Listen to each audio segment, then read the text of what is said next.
Yeah, it's visible.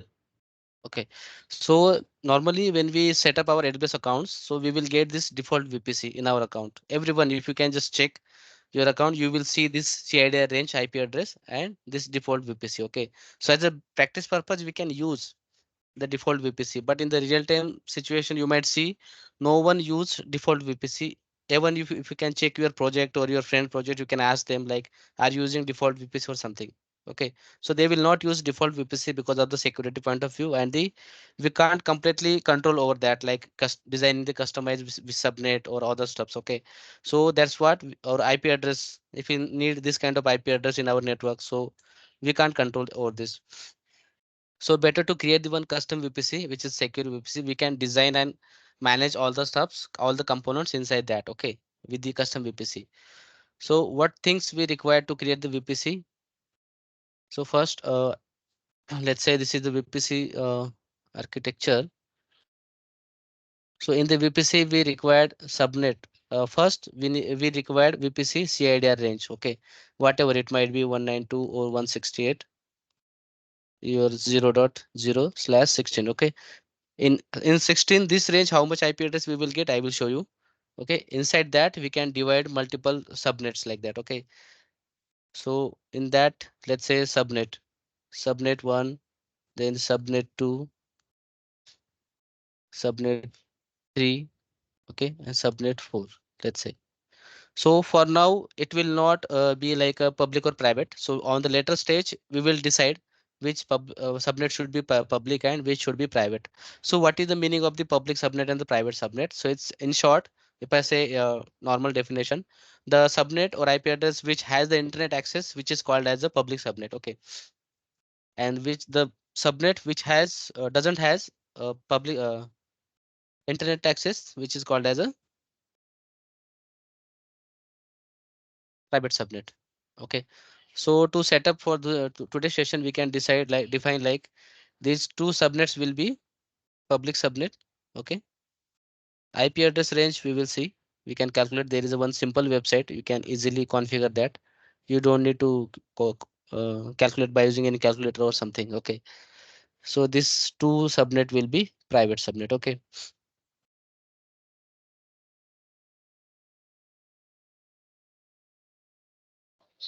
So still why stuck? is it for everyone or just for you? Voice is clear, sir. No issue. Can other please confirm? Yeah, it's Okay, It is clear. clear. No problem. Yeah. okay. I don't know what is. You can maybe just flight mode on or off. So it might be a sync again with the network speed. So there might be a little bit issue on the device connectivity. So public subnet we can define on the later stage. Okay. For now we can just calculate by using one website, very simple to use website. Just we don't need to do more logic over there. Okay.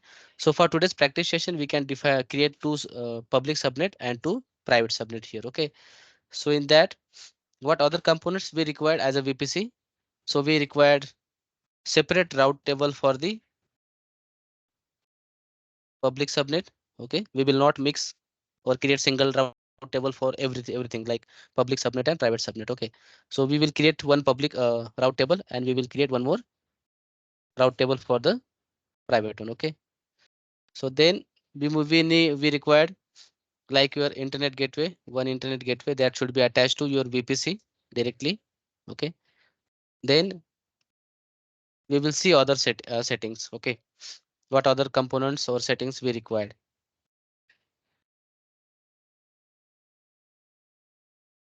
So let me see, calculate the CIDR. There is one simple website I will show you. This is Visual Subnet Calculator. If you already aware about this, or okay, otherwise I can just ping on this chat box so you can just keep you for your reference.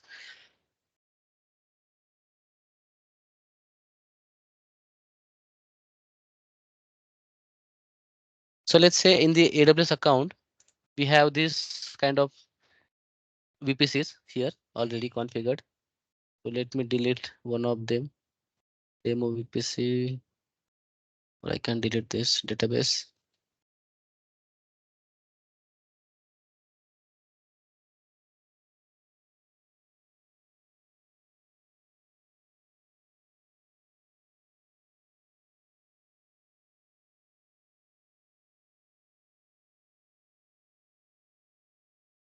Okay, so let's say we have this CIDR range. If I just click on 192.168.0.0/16, so we can simply calculate here.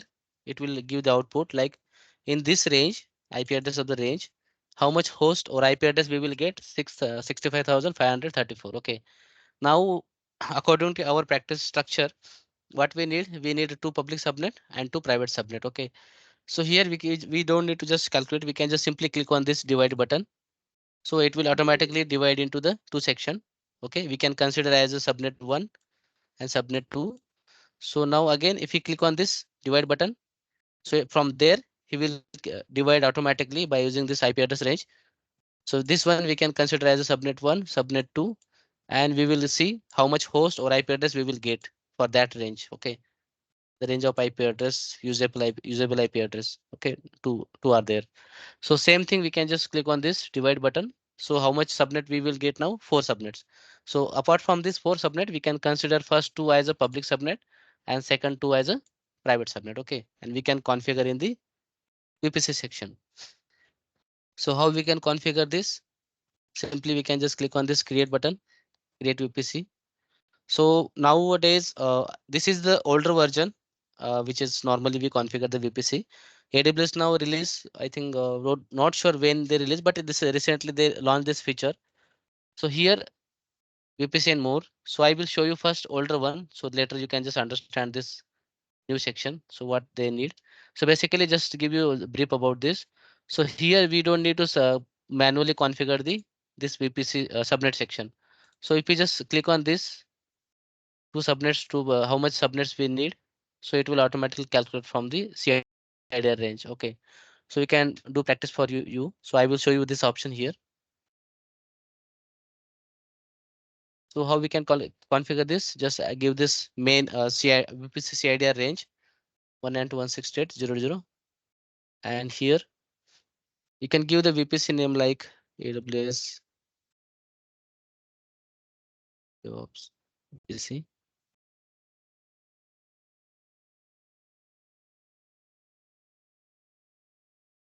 And here the range /16. So tenancy should be default here. Just click on this create button.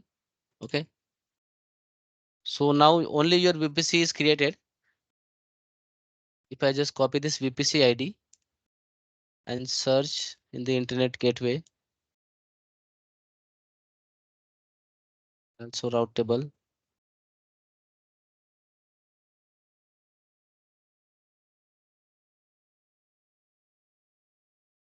security group. I want to show you something because there might one question come to you. That's what I'm just checking the component. So what you can able to see, I just created the VPC only. Okay, I have not created any subnets, route tables, or internet gateway. So you will get the one interview questions like when you create one VPC, what default component you will get, or default component will create automatically when you create the VPC. Okay, so this question might come sometimes. So I check subnet, route table, and internet gateway. So that is not created. But when I check with the network ACL, network configuration, we will come to that part maybe tomorrow. What is the networks ACL and the security group? Because these questions are come in the interviews. So network ACL just for the additional part of the firewall kind of. Okay, so I will show you how we can configure that. So network ACL is created by default with the VPC and one security group, default security group. If I just click on this, so in inbound rules, all traffic is open for just security group, not for the public one. And obviously for the outbound rules, it might be a 0, 0. Okay, so we can skip this security group. What other steps we will create? It will get that the question like what is default VPC component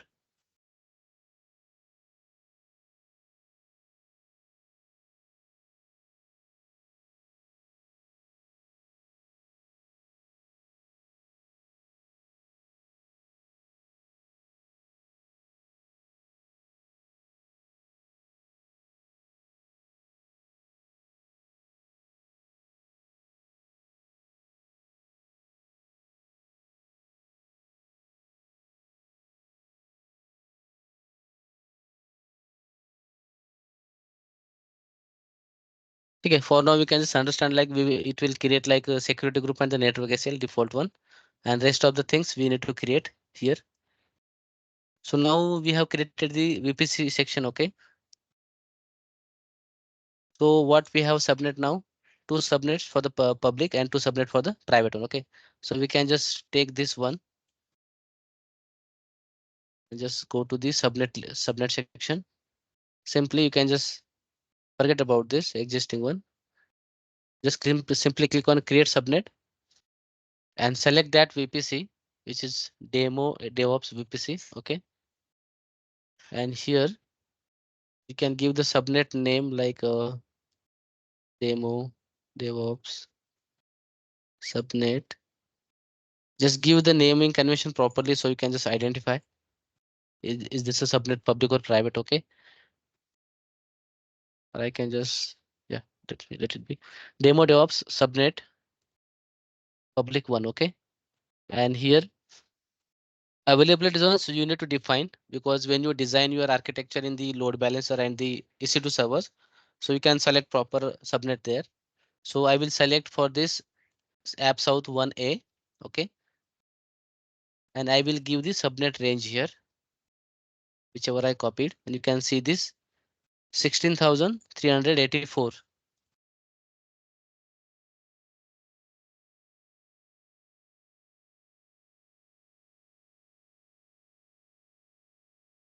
Now I will copy one more subnet, which is public one. Okay.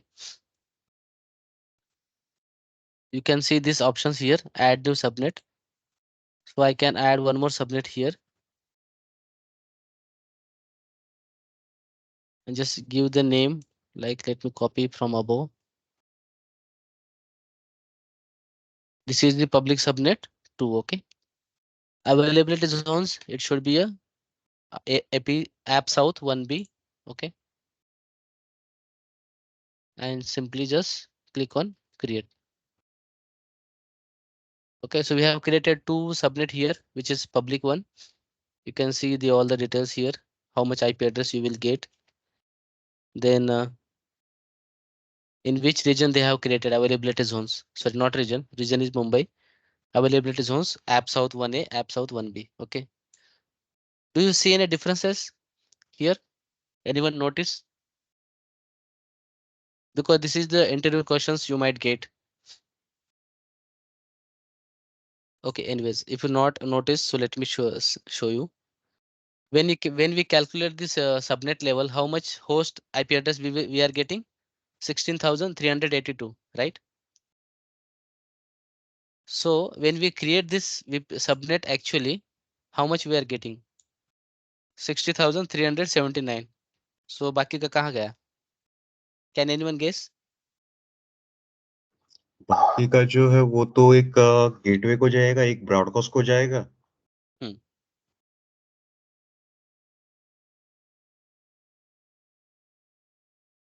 So entry panel might ask regarding like a question like how much reserve IP AWS will keep like that or take. AWS खुद के पास कितना IP address reserve रखता है? नहीं idea. Okay, so we can just simply search. So some IP address, I think 4 or 5. Let me search to just confirm.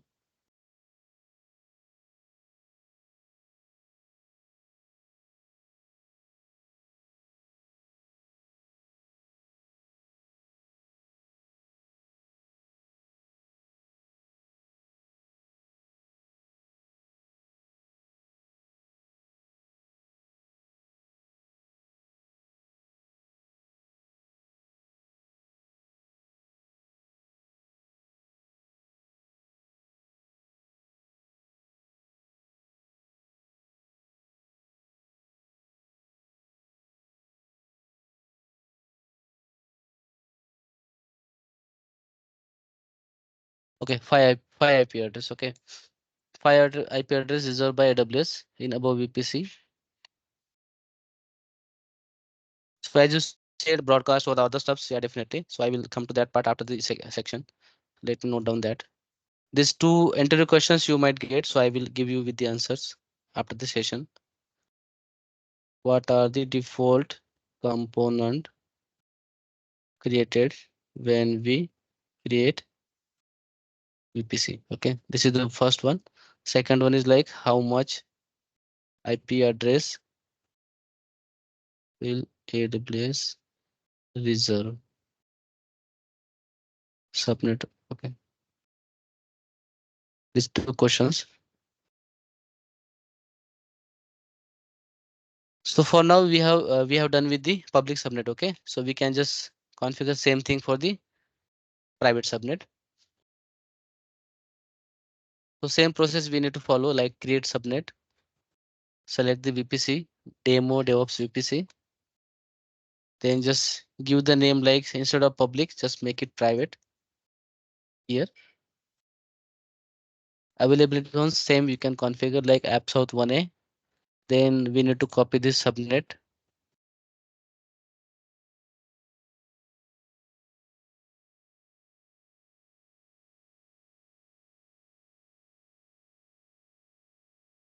और एक create कर देते हैं यहाँ पे. Just make it 2 and availability zones it should be B now. Okay, because A वाला ऊपर हमने already create कर दिया है. Just last वाला जो subnet IP address है just copy it and यहाँ पे paste कर दीजिए. Okay.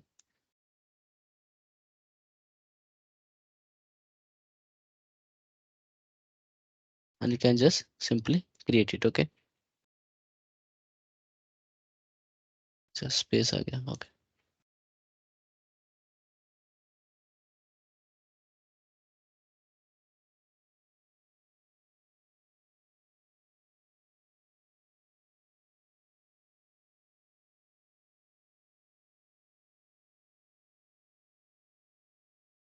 So now we have a two subnet for public IP and two subnet for private IP. Private. Okay. So अभी तक वो private और public बना नहीं है, just हमने नाम दिया है यहाँ पे. So let's we will see how which setting we need to do so that make public or private. Okay.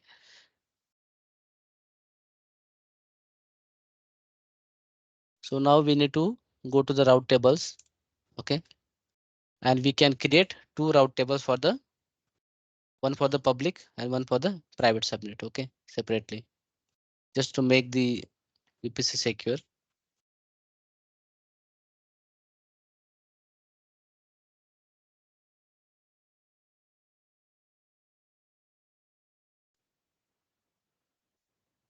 Okay, यहाँ तक क्लियर है क्या? किसी को कुछ डाउट है?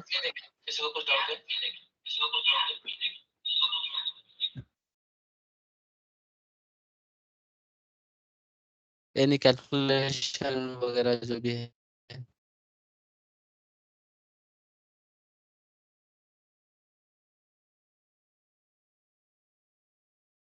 अगर ये आईपी एड्रेस अगर किसी को डाउट है जो फ्रेशर्स है कि ये आईपी एड्रेस कहाँ से आया, तो आपको थोड़ा सा नेटवर्क पार्ट में जाना पड़ेगा, विच इज नेटवर्किंग जो प्राइवेट क्लास होता है ना.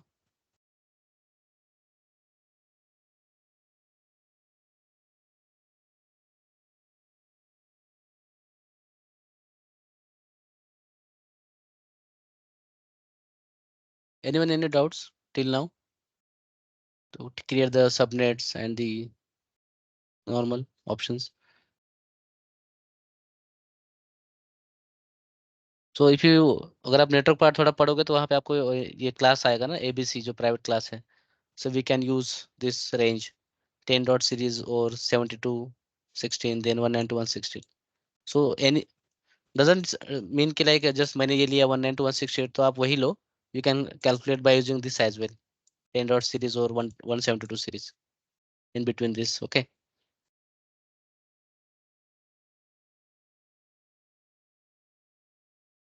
No doubts? Okay.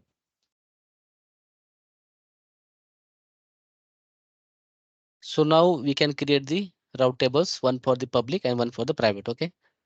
So simple process, just click on this route table and just click on create route table. Here you can give the name like a demo DevOps route table public. Okay.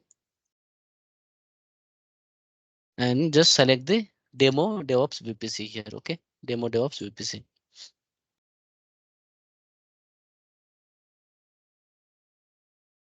Okay, अभी यहाँ पे कुछ setting नहीं करेंगे, अपन बाद में करेंगे। अभी फिर से एक राउट टेबल बना लेते हैं जो प्राइवेट के लिए रहेगा।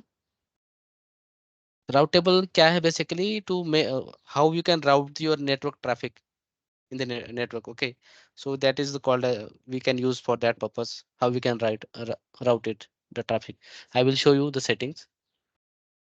यहाँ पे just public की जगह पे उसको private कर दीजिए, DevOps demo route table private. Okay, and just select that VPC and just create it. Okay, so now we have 4 subnets, public and private, 2 route tables, public and private. Okay, now we will go to the internet gateway option and just we can create the internet gateway. I will remove this demo internet gateway.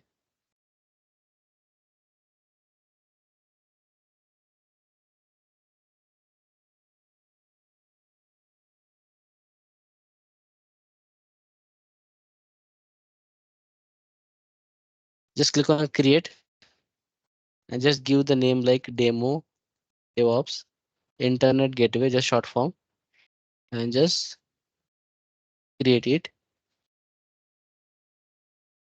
So internet gateway has been created, but for now, internet gateway is to allow to internet connection on your VPC basically. Okay, so from the action button, जैसे हमारे घर पे क्या होता है, वो router वगैरह होता है ना, जस्ट इंटरनेट के लिए, तो same thing attach to VPC, और यहाँ से वो जो डेमो VPC है वो जस्ट यहाँ से सेलेक्ट करके just attach internet gateway, यहाँ पे just click on that. Okay, so you can see the status now attached. Now some settings we need to do now. Just go to the subnet. As of now, what we have done, we have created the demo VPC with this CIDR range. Okay, then we created the 4 subnets total, which is we will use 2 subnet for public network, 2 subnet for private network. Okay, and we created the 2 route tables. One is for public and one is for private subnet. We created the internet gateway here, demo 1, and we attached to that our demo DevOps VPC here. Okay, you can see. So now what settings we need to do? Just go to the subnet. For public, let me filter it out. Demo DevOps.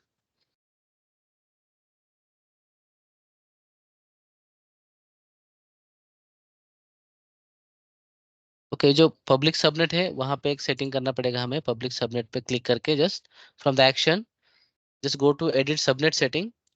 Okay, here you need to allow the enable auto assign IP address, public IP address. Okay, otherwise what will happen, let me show you in the quickly. If you forget to enable this option and somehow you launch your EC2 instance. Okay, so what will happen, यहाँ पे जो public IP address जो by default मिलता है ना EC2 section पे, वो वहाँ पे नहीं मिलेगा. If I just click on my existing instance, so here you can see public IPv4 address, right? अगर ये ऑप्शन में enable नहीं करता हूँ तो वो मुझे वहाँ पे नहीं मिलेगा. Only I can get only a private IP address. और फिर से आपको VPC तो आप चेंज नहीं कर पाओगे, आपको ये सर्वर डिलीट करना पड़ेगा, फिर से ये सेटिंग ऑन करके और फिर से रिनेम करना पड़ेगा. सो बेटर कि जब सबनेट जब बना रहे हो तभी उसको सेटिंग में एक्शन में जाके सेटिंग कर दो ये वाला. So same thing I can do for other means private वाले को नहीं करूंगा मैं, जस्ट जो पब्लिक है उसी को edit subnet setting and just enable that option and save it. Okay, so now subnet level setting is done. Now just go to the route tables here. अभी route table में क्या रहेगा, let me filter it out. सब but यहाँ पे जो है अपन जो आईपी एड्रेस दे रहे हैं उसका कुछ चार्जेबल बेसिस के ऊपर रहता है पब्लिक आईपी एड्रेस का. अभी आईपी हमने कहाँ दिया है, नहीं दिया ना, ये तो प्राइवेट आईपी नहीं, एड्रेस है. जो प्राइवेट आईपी एड्रेस है, प्राइवेट आईपी एड्रेस का कुछ चार्जेस वगैरह एक्स्ट्रा लेता है. प्राइवेट आईपी एड्रेस का नहीं क्या? लेता, वो जो ट्रैफिक जो राउट होगा ना उसमें उसका चार्जेस रहता है। और अभी जो ओके बात रही इलास्टिक आईपी एड्रेस की, जो पब्लिक आईपी एड्रेस है, before February it was a free if you use for your EC2 instance. अगर मैं यहाँ पे EC2 सेक्शन के लिए यूज करता हूँ ये इलास्टिक आईपी एड्रेस, तो वो फ्री था, बट अभी AWS वालों ने वो पेड कर दिया है। I will just give one link so you can just refer. I think ये लास्ट लेक्चर के अंदर आपने ये चीज बताई थी, एक लेक्चर के अंदर, क्योंकि मैंने वो रिकॉर्डिंग आपका सुना था, उसकी वजह से मैं बोल रहा हूँ। क्या बताया था? आपने ये चीज बताई थी लेक्चर में, और वो रिकॉर्डिंग भी है, मैंने वो रिकॉर्डिंग ही सुन रहा था। नहीं, अब क्वेश्चन क्या था वो फिर से बताइए ना। ये EC2 इंस्टेंस का जो पब्लिक आईपी एड्रेस है उसका चार्जेस हम्म, के बारे में, तो उसकी वजह से मेरे को वो डाउट्स है। हाँ, प्राइवेट के लिए कोई चार्ज नहीं रहेगा, जो पब्लिक आईपी एड्रेस रहेगा ना उसका ही चार्ज रहेगा। ओके चले, no issues, thank you sir. Session में मैंने प्राइवेट आईपी एड्रेस नहीं बोला होगा, पब्लिक ही बोला होगा, क्योंकि प्राइवेट आईपी एड्रेस का कोई चार्जेस नहीं रहता। आई एम थिंक मैं कुछ रॉन्ग बोल गया। Okay, anyways.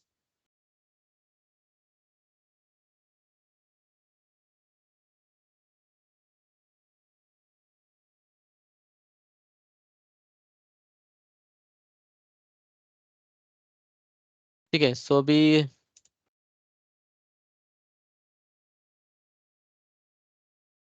राउट टेबल के अंदर यहाँ पे if you just click on this public route table, okay, you can just go to this route entry here, routes, okay. For now you can see only route destination is only local, I mean your VPC range is there here, means there is no network connectivity as of now, public network connectivity. So to allow this subnet this route table to make a internet connection, we can just click on this edit routes, okay, and here we can just add a route, one more route entry. So you can just make it a 00 to make a public network, and here you need to give the internet gateway. Just select internet gateway option and this which we have created recently, okay, internet gateway demo DevOps internet gateway. Just click on this and just save it. So still अभी तक हमारा जो subnet है वो public नहीं बना है, हमें और एक सेटिंग करना पड़ेगा। अभी हमने जस्ट राउट एंट्री की है जस्ट इस इंटरनेट गेटवे के लिए, बट अभी यहाँ पे we need to go to the subnet association यहाँ पे, okay, then we need to attach the public subnet which we want to give the internet access. So ये मेन सेटिंग है जहाँ पे हमें किस सबनेट को पब्लिक रखना है या प्राइवेट रखना है। तो this is the main settings here and route entry, okay. Route entry आप पब्लिक राउट टेबल में ही करना है, प्राइवेट राउट टेबल में नहीं करना है, because we don't want to give internet access for the public sorry private subnet, okay. So subnet association में just click on this edit subnet association, okay, and यहाँ पे just make sure only you should select public one, okay, demo SB public 1 and public 2, okay, and just save association. So once that is done, now we can move to the next private route table, okay, this one.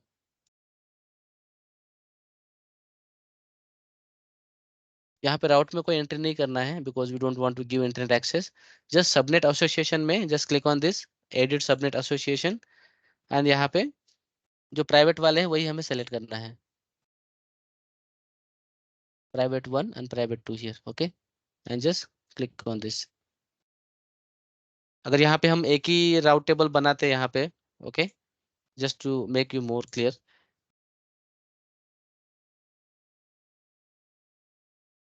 एक ही राउट table बनाते हैं उसमें तो सारा बाकी भी private वाले भी सबनेट हमने ऐड करना पड़ता, तो उसको बाय डिफॉल्ट इंटरनेट एक्सेस वहाँ पे मिल जाता। तो to avoid that we can just create separate this public and private route table. Now setting wise we almost done. We have created the VPC, subnets, route tables, internet gateway, and in the route tables we added the route entry for the internet gateway to allow the internet connection, and in the subnet association we have added the public subnet for public route table, okay, and for the private route table we added the private route table subnet.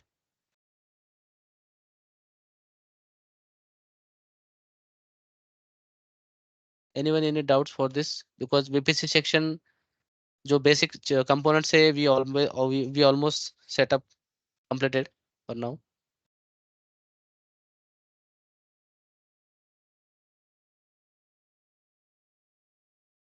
Configuration में किसी को कुछ doubt है क्या, या कुछ process या steps समझ में नहीं आया ऐसा कुछ? सर एक पूछना चाहता था, मैं थोड़ा सा लेट ज्वाइन किया था, तो मुझे ये वीपीसी का एक्चुअली इस्तेमाल क्या है ये नहीं समझ में आया कि इसका क्या यूज क्या होता है। ओके, सो नॉर्मली जैसे तो हमारे ऑन प्रेमाइसेस में जैसे हमारा कोई भी नेटवर्क होता है, राइट? अब जैसे कि फिजिकल डेटा सेंटर है, तो वहाँ पे कोई भी सर्वर अगर आपको कनेक्ट करना है तो आईपी एड्रेस तो कंपलसरी लगेगा. इट माइट बी पब्लिक और private IP address. So this is the networking concept, like IP address range.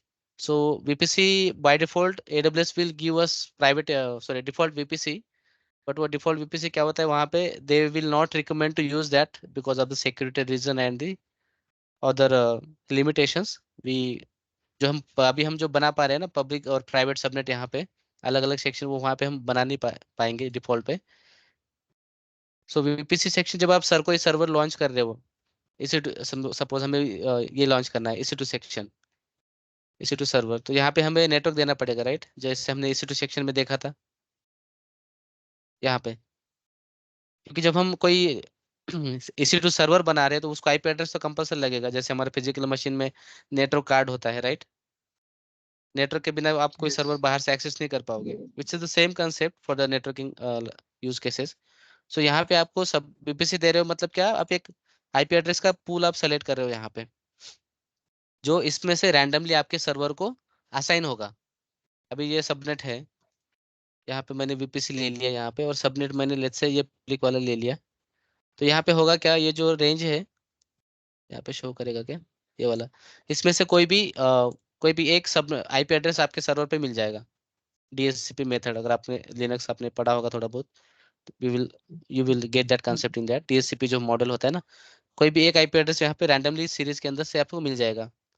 अभी यहाँ पे और एक चीज मुझे याद है, एक क्वेश्चन आ सकता है इंटरव्यू में कि अभी मुझे, जैसे DHCP अगर किसी ने पढ़ा होगा तो वहाँ पे देखो हम मैक बाइंडिंग कर सकते हैं. अगर ये स्पेसिफिक आईपी एड्रेस मुझे चाहिए इस रेंज में, जैसे कहाँ पे गया, 192.168.1.0.0 है, तो 192.168.0.1 और 2 something let's say, just for example, अगर वो स्पेसिफिक आईपी एड्रेस अगर मुझे इस सर्वर पे लॉन्च करना है, वो वही आईपी एड्रेस बाइंड होना चाहिए. प्राइवेट आईपी एड्रेस, हाँ, इलास्टिक आईपी एड्रेस नहीं. इलास्टिक आईपी एड्रेस तो आप लेने के बाद कहीं पे भी अटैच कर सकते हो, ठीक है? सो ये वाला आप यहाँ पे एडिशनल में एक ऑप्शन रहता है नेटवर्क सेटिंग में, यहाँ पे वो आईपी एड्रेस यहाँ पे अगर आप दे दोगे, ये वाला प्राइमरी आईपी एड्रेस, तो वो वाला आईपी एड्रेस स्पेसिफिकली आपको असाइन हो जाएगा, ठीक है? चाहे तो हम एक आधा प्रैक्टिकल करके देख लेंगे उस पे.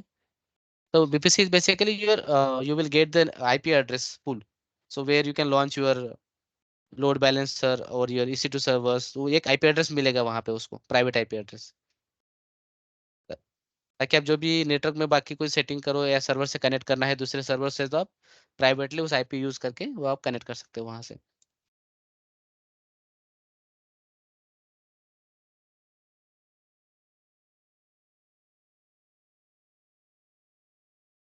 और कोई डाउट है क्या?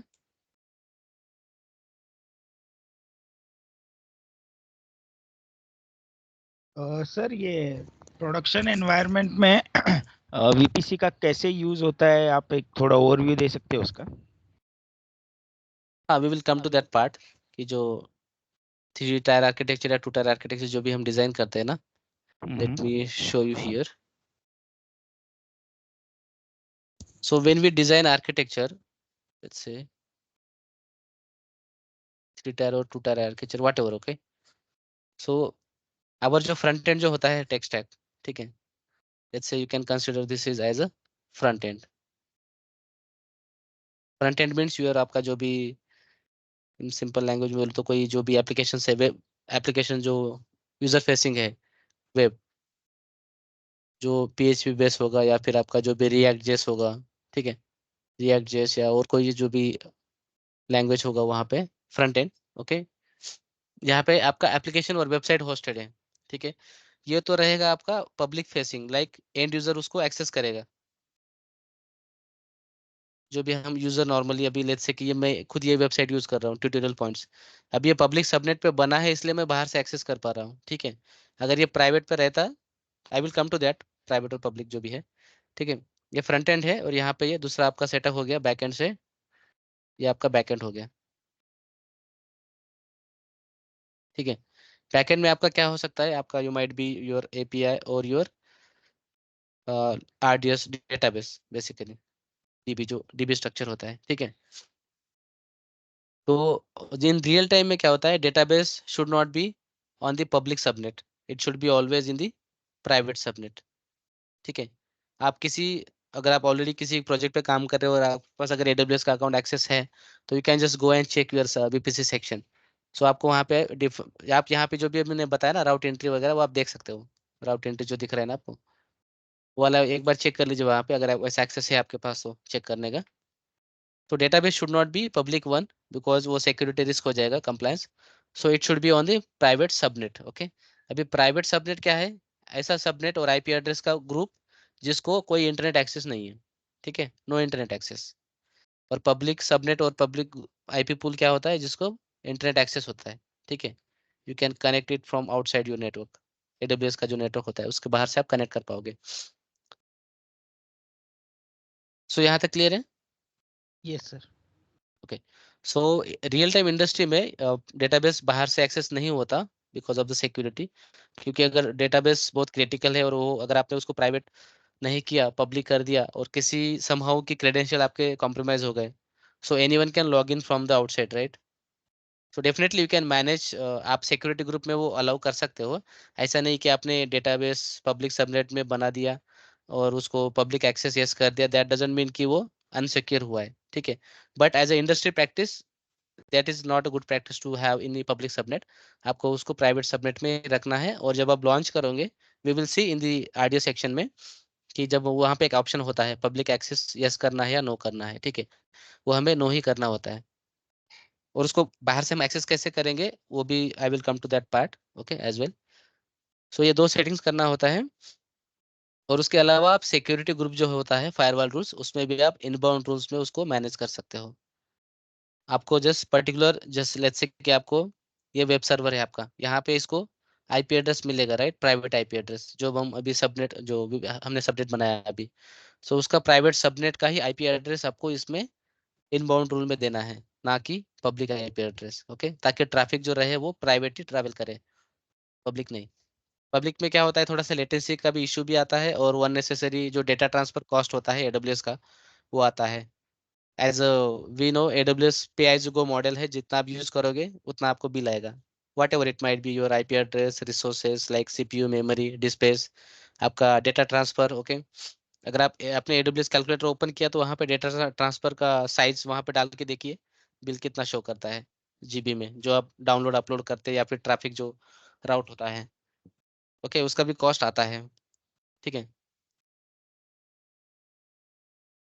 इसके पास अभी जो रियल टाइम प्रोजेक्ट है, जस्ट डोंट शो मी, अगर आपके पास AWS का अकाउंट है तो वहाँ पे एक बार बिलिंग सेक्शन का अगर आपके पास एक्सेस होगा, तो आप एक बार जाके चेक कर लीजिए इधर बिलिंग सेक्शन में, पर्टिकुलर मंथ्स के लिए आपको वहाँ पे शो करेगा डेटा ट्रांसफर चार्जेस। सो AWS वो उस तरह से बिजनेस करता है, वो फ्री वाला सब कुछ नहीं देता वहाँ पे, ठीक है। सो यहाँ पे जो ट्रैफिक है वो प्राइवेट ही होना चाहिए।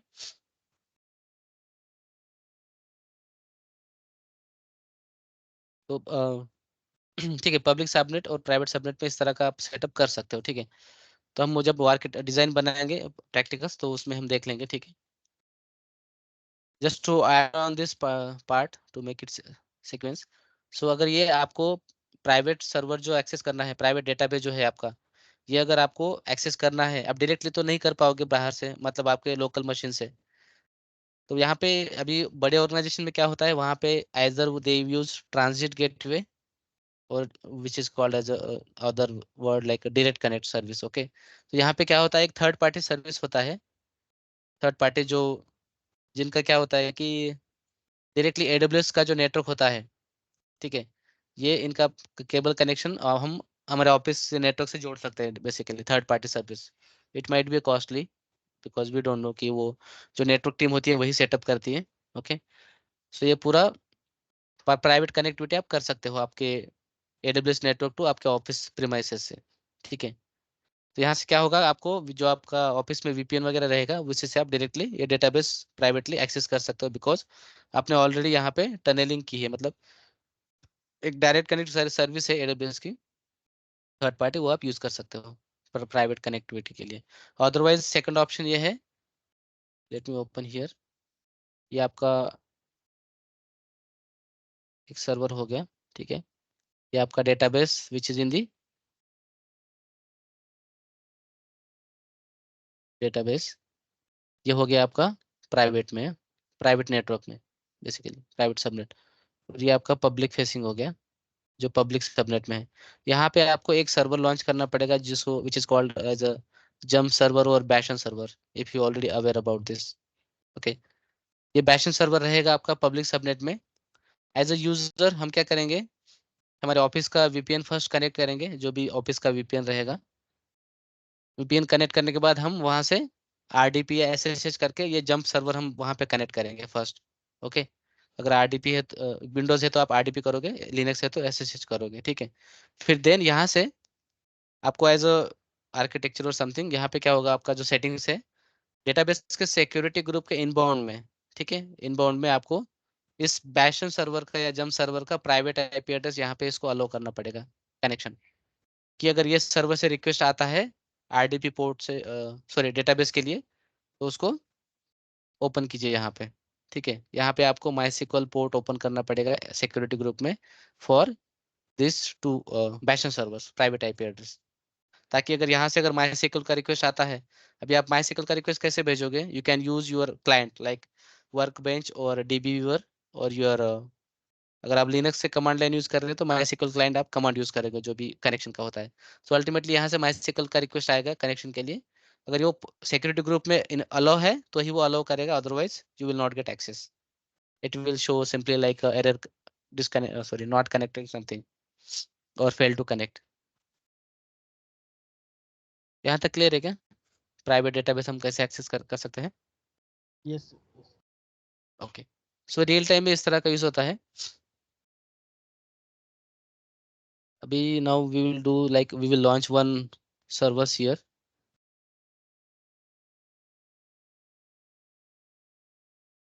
लास्ट टाइम मैंने शो नहीं किया था ना प्राइवेट डेटाबेस कनेक्शन का।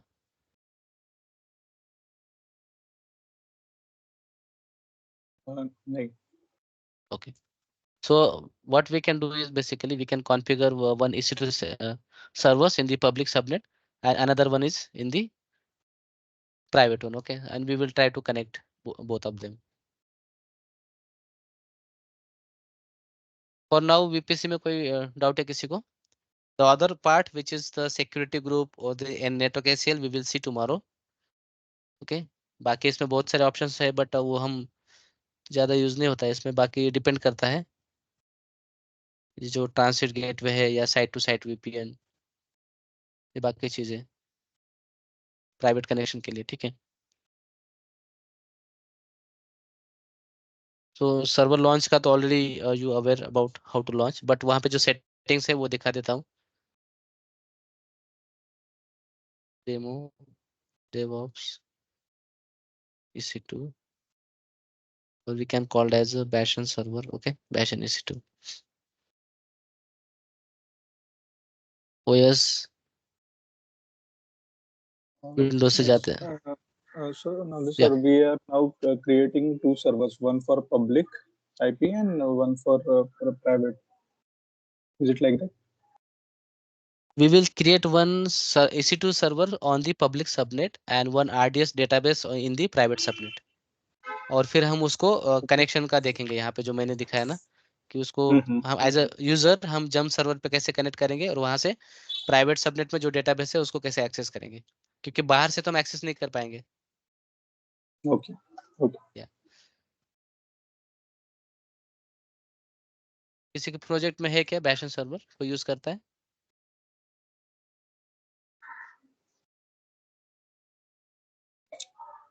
No, not exactly like to access the DB, but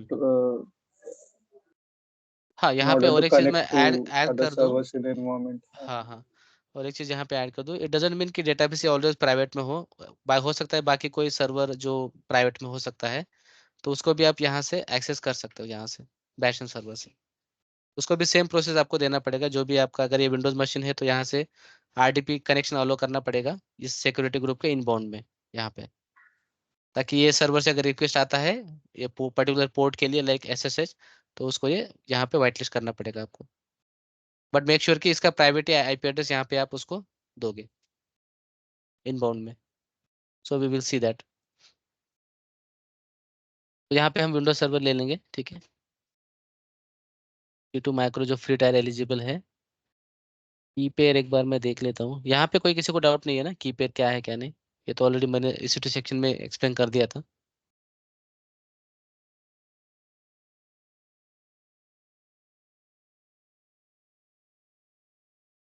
Windows EC2 कीपेयर, okay.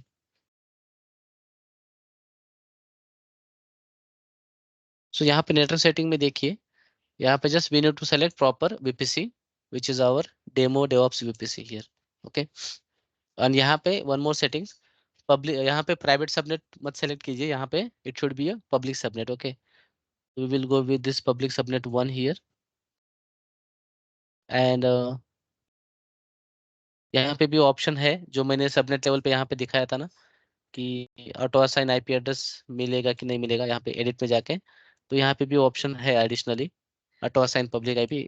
If you select disable so वहाँ पे IP नहीं मिलेगा, if you enable so it will also give the public IP address by default. तो security groups firewall rule हम नया create करेंगे यहाँ पे, जस्ट टू शो यू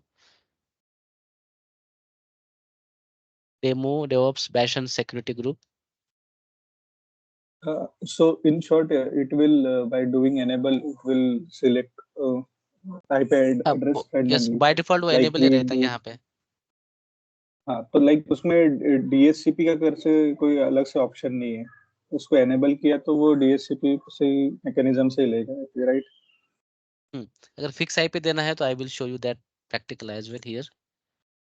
अभी हम बाय डिफॉल्ट उसको RDP से सिक्योरिटी ग्रुप में RDP एनीवेयर करते हैं, we need only RDP for now, okay. Real time में आप इसको एनीवेयर ना कीजिए because it might be security risk. जो भी आपका ऑफिस का VPN का IP एड्रेस रहेगा, just select this custom and you can add that source as your VPN IP address, okay.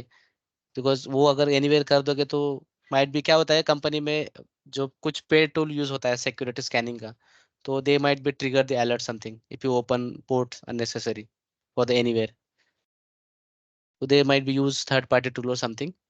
So make sure it should be custom and your VPN IP address here, okay. Just for the practice section I am just doing this anywhere, and under the network advanced configuration ये question may be rare आ सकता है कि how to give the fixed IP address to particular EC2 server, okay. Private IP address है, not the public one. तो यहाँ पे we will see ये जो subnet है ये क्या रेंज का है, 192.168.0.1.18 वाला है ना, फर्स्ट वाला। तो ये जो रेंज ऑफ IP एड्रेस है इसमें से हम क्या कर लेंगे, 192.168.0.2 या एक मिनट इधर गया हो, 192.168, लेट्स गिव 0.10, ओके। ये IP उसको मिलता है क्या देख लेते हैं एक बार, ठीक है। 0.10, उसके बाद डिस्पेस 30 GB रहेगा बाय डिफॉल्ट। तो next I will just keep all the default settings and I will launch it.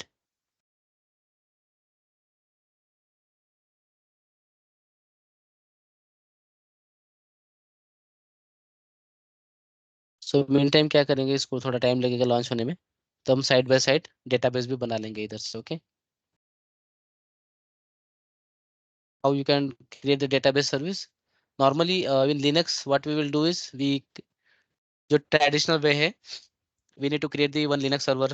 उसके बाद हमें मैनुअली, अगर आपके पास Linux एक्सपर्टीज है कमांड वगैरह चलाने का है ना, तो आपको सर्टन कमांड्स आपको रन करना पड़ेगा। MySQL इंस्टॉलेशन फॉर लिनक्स,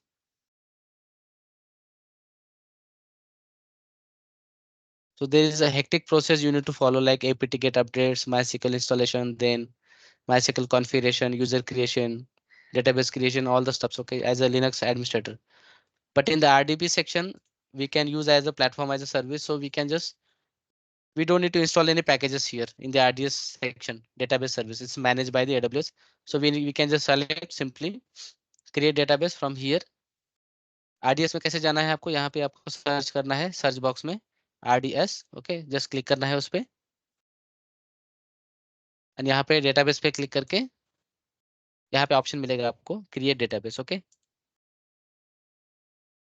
सो यहाँ पे you will see options. For now, just to avoid your confusion, I can go with the simple one. Aurora MySQL. Okay. इसको हम अलग सेक्शन में जब डेटाबेस का सेक्शन लेंगे तो उसमें मैं बाकी चीजें यहाँ पे एक्सप्लेन करूंगा.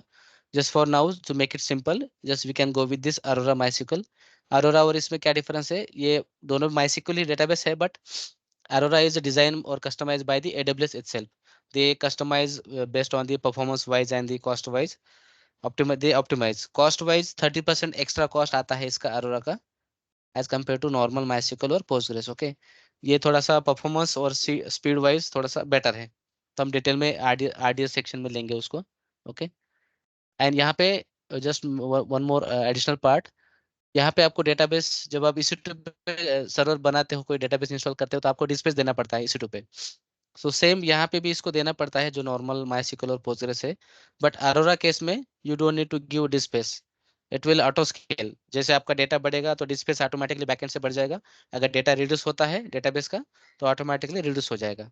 सो आपका अननेसेसरी जो कॉस्ट जो आता है by as a human mistake, like कि हमें समटाइम्स वी कांट प्रेडिक्ट कि डेटाबेस हमारा साइज कितना रहेगा. हम उसको 100 GB बना के लॉन्च कर देते हैं, बट समहाउ वी रियलाइज कि हमारा यूज केस तो 10 GB का ही है या 20 GB का है, तो बाकी का जो 80 GB का है अननेसेसरी वी नीड टू पे the cost. because we seen we can increase the space anytime, but we can't reduce it. Okay, so that is the limitation. आप LVM अगर आप कंसेप्ट देखोगे लिनक्स में तो वो वहाँ पे पॉसिबल रहेगा, बट यहाँ पे AWS यहाँ पे वो लिमिटेशन है, यहाँ पे आप रिड्यूस नहीं कर पाओगे. सो बेटर कि अरोरा में वो फीचर्स है, आपको डिस्पेस मैनेज करने की जरूरत नहीं है यहाँ पे. ठीक है.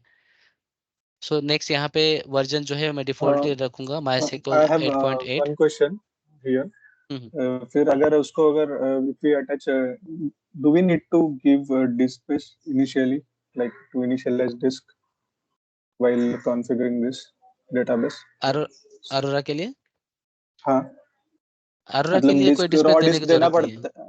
रॉ डिस्क मतलब अटैच करना पड़ता है, जैसे अपन वॉल्यूम में 8 GB बाय डिफॉल्ट होता है अभी जब इंस्टेंस क्रिएट करते हैं. नहीं, अरोरा के केस में वो डिस्प्ले आपको मैनेज करने की जरूरत ही नहीं है. अच्छा, मतलब वो सब फाइल सिस्टम उसका फॉर्मेट और सब क्रिएटेड रहता है. यस, बैकएंड पे ऑटो स्केल है, वो खुद मैनेज करता है AWS. जस्ट यहाँ पे हमें देना पड़ेगा जब हम MySQL या Postgres बनाएंगे ना, तो यहाँ पे ये जो नॉर्मल स्टैंडर्ड MySQL और Postgres है यहाँ पे हमें डिस्प्ले देना पड़ता है. अरोरा जो डिजाइन बाय AWS है यहाँ पे देने की जरूरत नहीं है, उन लोगों ने खुद वो वैसा स्केलेबल इंफ्रा बनाया है बैकएंड से. So now, so before that, I forgot one more setting. So let me cancel this wizard here. जैसे मैंने यहाँ पे बताया कि database should be in private subnet, okay, not be in the public subnet. So यहाँ पे एक database में section में एक subnet का group है यहाँ पे. So first we need private subnet group here. Subnet group एक just group है, group of your subnet. सो अगर हम ग्रुप नहीं बनाएंगे तो बाय डिफॉल्ट अगर सबनेट ग्रुप ले लेंगे ना तो उसमें क्या होगा, जो भी पब्लिक एंड प्राइवेट सबनेट है वो सारा उसमें आ जाएगा, and we don't want that. So यहाँ पे एक जस्ट ग्रुप बना लेंगे सबनेट का, डेमो डेवऑप्स सबनेट ग्रुप, जो भी आप नाम दे सकते हो उसको आगे शायद आप लगा सकते हो इसको प्राइवेट वाला. और यहाँ से VPC सेलेक्ट कर लीजिए डेवऑप्स डेमो वाला, और यहाँ पे अवेलेबिलिटी जोन्स AB, यहाँ पे आपको हाँ यहाँ पे देखिए यहाँ पे सबनेट आएगा आपको दोनों A और B वाले में. अभी यहाँ पे हमें क्लियर नहीं होगा कि कौन सा प्राइवेट है और कौन सा पब्लिक है, तो हम क्या करेंगे, वापस यहाँ पे आएंगे. इसको जस्ट ये लास्ट वाला वर्ड ध्यान रखना पड़ेगा, पब्लिक कौन सा है, प्राइवेट कौन से है?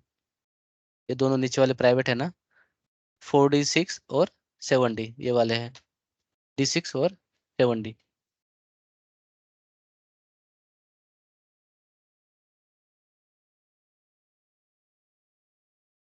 D6 और 7D, ओके। ये वाले दोनों प्राइवेट है, तो इसको दोनों को सेलेक्ट करके फिर यहाँ से जस्ट क्रिएट कर लीजिए। अच्छा, डिस्क्रिप्शन देना पड़ेगा।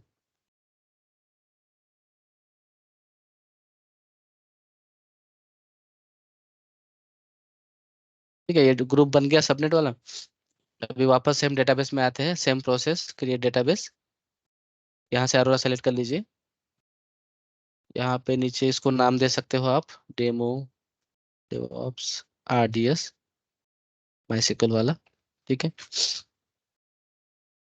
क्रेडेंशियल्स यहाँ से एडमिन, आपको दूसरा यूजर नेम चाहिए तो आप चेंज कर सकते हो। Okay, for now I will go with the admin. Password यहाँ पे, ठीक है सर।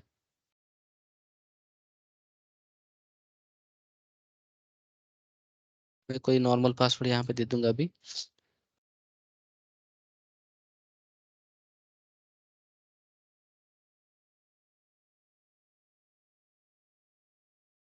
ये कुछ तो नया ऑप्शन इन्होंने लॉन्च किया शायद, जब भी कोई सर्विस लॉन्च होता है ना, फीचर वगैरह, तो यहाँ पे वो आगे यहाँ पे न्यू करके ऐड कर देते हैं।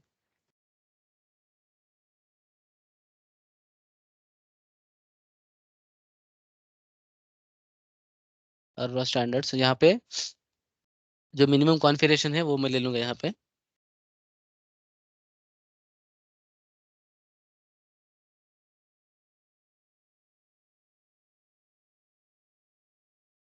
T3 मीडियम है इसके, इससे मिनिमम आप नहीं जा सकते अरोरा में। ठीक है, नॉर्मल स्टैंडर्ड जो माइस्क्ल है वहाँ पे आपको T2 माइक्रो वगैरह मिलेगा, बट अरोरा केस में आपको मिनिमम जो बस टेबल क्लास है वो T3 मीडियम में ही जाना पड़ेगा। यहाँ पे मिनिमम सपोर्टेड जो 2 कोर और 4 GB रैम आपको मिलेगा। ओके, यहाँ पे देखिए, definitely we will cover in the RDS section, but for just now यहाँ पे आपको कभी क्लस्टरिंग का पूछा गया होगा किसी के, कोई, या फिर आपको अगर डाउट आया होगा कि क्लस्टरिंग जो मास्टर जो बनता है ना, राइटर और रीडर, तो अगर आपको मल्टी एजी वाला वो चाहिए ऑप्शन तो आप इसको सेलेक्ट कर सकते हो। अगर नहीं चाहिए तो you can just go with the don't create replica. तो नॉर्मली हम लिनक्स में मास्टर स्लेव आर्किटेक्चर जो बनाते हैं ना, जस्ट फॉर द रीडर और राइटर, तो यहाँ पे इतना सारा सेटिंग्स आपको करने की जरूरत नहीं है, जस्ट आपको ये ऑप्शन सेलेक्ट करना है and you can just done with that. Okay, so यहाँ पे अभी फिलहाल मैं मल्टी एज नहीं करूंगा, इसको just don't create Arora replica here and here private subnet में यहाँ पे VPC सेलेक्ट करना पड़ेगा जो हमारा है डेवऑप्स डेमो VPC। एंड यहाँ पे just don't forget here, just जो DB सबनेट ग्रुप हमने बनाया था ना, यहाँ पे ऑटोमेटिक जो VPC हमने सेलेक्ट किया तो ऑटोमेटिक यहाँ पे ले लिया, जो which is private subnet group here. Okay, और वन मोर सेटिंग जो मैंने दिखाया था वहाँ पे बताया था, public access you should select always no here. अगर आप यहाँ पे VPC सेलेक्ट करते हो और यहाँ पे आपने अगर पब्लिक सबनेट सेलेक्ट कर लिया और ये वाला एक्सेस यस कर दिया ना, तो आप बाहर से भी एक्सेस कर पाओगे अगर सिक्योरिटी ग्रुप में आपने वो पोर्ट ओपन रखा है तो माइस्क्ल का। बट रियल टाइम में ये वाला ऑप्शन नो होता है, और सबनेट ग्रुप प्राइवेट, जो सब प्राइवेट सबनेट है वही वाला यहाँ पे होता है। ठीक है, जो डिजाइन हमने किया है पब्लिक और प्राइवेट सबनेट का। सर यहाँ पे मुझे एक क्वेश्चन है, फिर अगर अपन ये सिलेक्ट करते हैं और अपन ने जो सबनेट्स डिफाइन किए वो प्राइवेट है, फिर वो इस केस में कैसे क्या वर्क करेगा? फिर भी वो एक्सेस नहीं होगा बाहर से, क्योंकि आपके सबनेट पे इंटरनेट एक्सेस है ही नहीं है, तो हाँ, ट्रैफिक कैसे वही बोल रहा हूँ। राउट होगा? राइट राइट, मैं वही बोल रहा हूँ कि मतलब इवन इफ अपन यस करते तो भी उसको बाहर से एक्सेस रहेगा नहीं, पब्लिक एक्सेस रहेगा नहीं, yes correct? Yes yes yes. और यहाँ से सिक्योरिटी ग्रुप वाला either we can select new one, create new one. Okay, here demo bastion नहीं, इसको दे देंगे हम नाम RDS सिक्योरिटी ग्रुप। ओके, यहाँ पे मेन चीज है कि आपका जो सबनेट है वो प्राइवेट होना चाहिए। अगर उसको इंटरनेट एक्सेस मिल गया और आपने यस वाला कर दिया तो फिर तो बाहर से कोई भी एक्सेस कर पाएगा। वो जो मैनुअल मिस्टेक्स है, ह्यूमन मिस्टेक्स, वो अवॉइड करना पड़ेगा हमें वहाँ पे जब डिजाइन करते हैं। सिक्योरिटी ग्रुप का नाम दे दिया यहाँ पे, ठीक है। अगर आपको स्पेसिफिक इसमें अवेलेबिलिटी जोन में सर्वर लॉन्च करना है तो आप सेलेक्ट कर सकते हो, otherwise you can just keep it like no preference. वो ऑटोमेटिकली खुद से डिसाइड करके वहाँ पे क्रिएट कर लेगा वहाँ पे। एडिशनल में आपको पोर्ट नंबर चेंज करना है तो पोर्ट नंबर चेंज कर सकते हैं। बाकी enable monitoring we don't need because वो थोड़ा सा एडिशनली चार्ज लगेगा वहाँ पे। डेटाबेस अगर कुछ आपको चाहिए तो यहाँ पे अगर आपको नाम दे दोगे इनिशियल डेटाबेस नेम तो यहाँ पे दे सकते हो आप, डेमो डेटाबेस, वो बाय डिफॉल्ट बन जाएगा वहाँ पे। बैकअप पीरियड आपको मिनिमम 1 डे देना ही पड़ेगा यहाँ पे। जो हम नॉर्मल लिनक्स मशीन में जो बैकअप लेते हैं ना स्क्रिप्टिंग वगैरह रन करके, वहाँ पे माई डेटाबेस का बैकअप लेना है तो कितना हमें ये करना पड़ता है कि उसकी शेल स्क्रिप्ट लिखो, उसमें क्रॉन जॉब में उसको रन करो, डेली बेसिस पे बैकअप हुआ है कि नहीं चेक करो। बट यहाँ पे आपको ग्राफिकली सिंपल ऑप्शन मिल जाएगा बैकअप आपको रखना है या नहीं रखना है। नहीं आप डिसेबल तो नहीं कर सकते, मिनिमम आपको 1 डे रखना ही पड़ेगा। आप यहाँ पे रेंज देख सकते हो यहाँ पे, minimum 1 to max 35 days. So automatically क्या करेगा ये, let's say you selected 7 days, so last 7 days की कॉपी वो बैकअप रखेगा और बाकी जो भी ओल्डर पुरानी होती जाएगी वो डिलीट खुद कर लेगा वो, आपको मैनुअली कुछ करने की जरूरत नहीं है। So for now I will go with the default one because उसका भी एडिशनल स्टोरेज कॉस्ट लगेगा। ओके और कुछ लॉग आपको रखना है like audit log, error log, general log वगैरह, तो आप इसको क्लिक करके एनेबल कर सकते हो। जो माइस्क्ल का लॉग रहेगा उसमें जस्ट ट्रबल शूटिंग चेक करने के लिए कि कुछ एरर है क्या, नहीं क्या। For now I can just skip that part. और जो पैचिंग वगैरह होती है डेटाबेस की, जो हम नॉर्मली लिनक्स मशीन अपडेट करते हैं राइट, वर्जन वगैरह, तो यहाँ पे आपको मैनुअली कुछ करना नहीं है। यहाँ पे जैसे आपको एनेबल करना है ऑटो माइनर वर्जन अपग्रेड, और आपको यहाँ पे मेंटेनेंस विंडो सेलेक्ट करना है ताकि वो आपके वर्किंग आवर्स में ना हो। लेट्स से सैटरडे संडे जो भी रहेगा यहाँ पे आप सेलेक्ट कर लीजिए, और टाइम पीरियड आपको रात में कितने बजे करना है क्या नहीं, और यहाँ पे विंडो दे के वो आप सेट कर सकते हो ताकि वो जो ऑटो वर्जन अपग्रेड पैचेस हो वो रात में सैटरडे या संडे में हो जाए, वो रात में, ओके, ना कि बिजनेस आवर्स में। तो ये जो एक्टिविटी है ये ओएस के लिए ऑप्शन है उसका कि डेटाबेस ये अपग्रेड करने के लिए? डेटाबेस के लिए है। सर फॉर यहाँ पे एग्जांपल में अपना कुछ प्रोडक्शंस वगैरह चलता रहेगा और तो उनको हम लोग ये नहीं बोल सकते कि सर जब भी आप एक्टिविटी करोगे तो हमें इन्फॉर्म कर देना, ये टाइमिंग तो आप ले लीजिए, but before the activity can हम लोग उनको पूछ नहीं सकते कि ये आप कब करने वाले हो? मतलब किनको, एडब्ल्यूएस को? हाँ तो यहाँ पे हम जो भी टाइम सेट करेंगे ना वो हिसाब से उसी टाइम पीरियड में हो जाएगा। विलेज से कि आपसे अपने संडे सेलेक्ट किया और टाइम स्टार्ट टाइम यहाँ पे देखो स्टार्ट टाइम जो है ना, ए हम्म 1 मिनट, स्टार्ट टाइम यहाँ पे आप जो भी नाइट का जो भी रहेगा ना, अभी नाइट में तो उतना ये नहीं रहेगा ज्यादा लोड वगैरह जो भी। आप उसके पहले क्या कर लीजिए, मॉनिटरिंग टूल में आप एक बार यूटिलाइजेशन देख लीजिए कि आपका यूटिलाइजेशन कब ज्यादा है और कब कम है during the weekend, Saturday Sunday. तो वो हिसाब से आप मिडनाइट में जब भी पॉसिबल है कि 2 बजे 3 बजे अर्ली मॉर्निंग या जो भी रहेगा, वो हिसाब से आप टाइमिंग यहाँ से सेट कर लीजिए।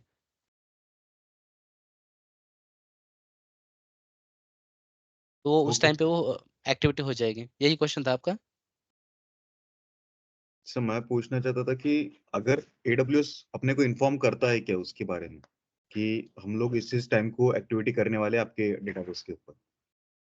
वैसा नहीं आता, एक जनरल रिक्वेस्ट आता है। रिक्वेस्ट मतलब एक नोटिफिकेशन, यहाँ पे let me check if I have any older one. अगर कुछ सर्वर पे पैचेस वगैरह अपडेट्स आते हैं ना तो यहाँ पे पहले नोटिफिकेशन विंडो में आता है वो। ये पहले मैं सर्वर लॉन्च कर लूँ क्या? ये तो उसको टाइम लगेगा थोड़ा सा, यहाँ पे दिखा देता हूँ मैं। हाँ चलेगा सर। हम्म। यहाँ पे आपको सर्वर जो डिलीट प्रोटेक्शन है, रियल टाइम में आप इसको एनेबल कर सकते हो ताकि एक्सीडेंटली कोई सर्वर डिलीट ना करे अगर ये रियल टाइम में। अब for now I can just skip that part. यहाँ पे जस्ट इसको क्रिएट डेटाबेस कर लीजिए यहाँ पे। अच्छा इनवैलिड कैरेक्टर, ठीक है, डेमो डीबी।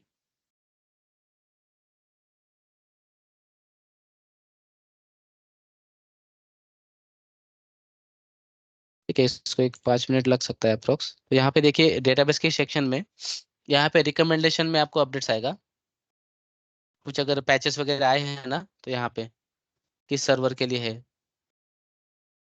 और दूसरा यहाँ आपको इधर भी कुछ अगर मेंटेनेंस मेजर मेंटेनेंस है ना तो यहाँ पे आपको आ जाएगा नोटिफिकेशन। अगर मैं कोई पुराना अगर ओपन करूँ ना,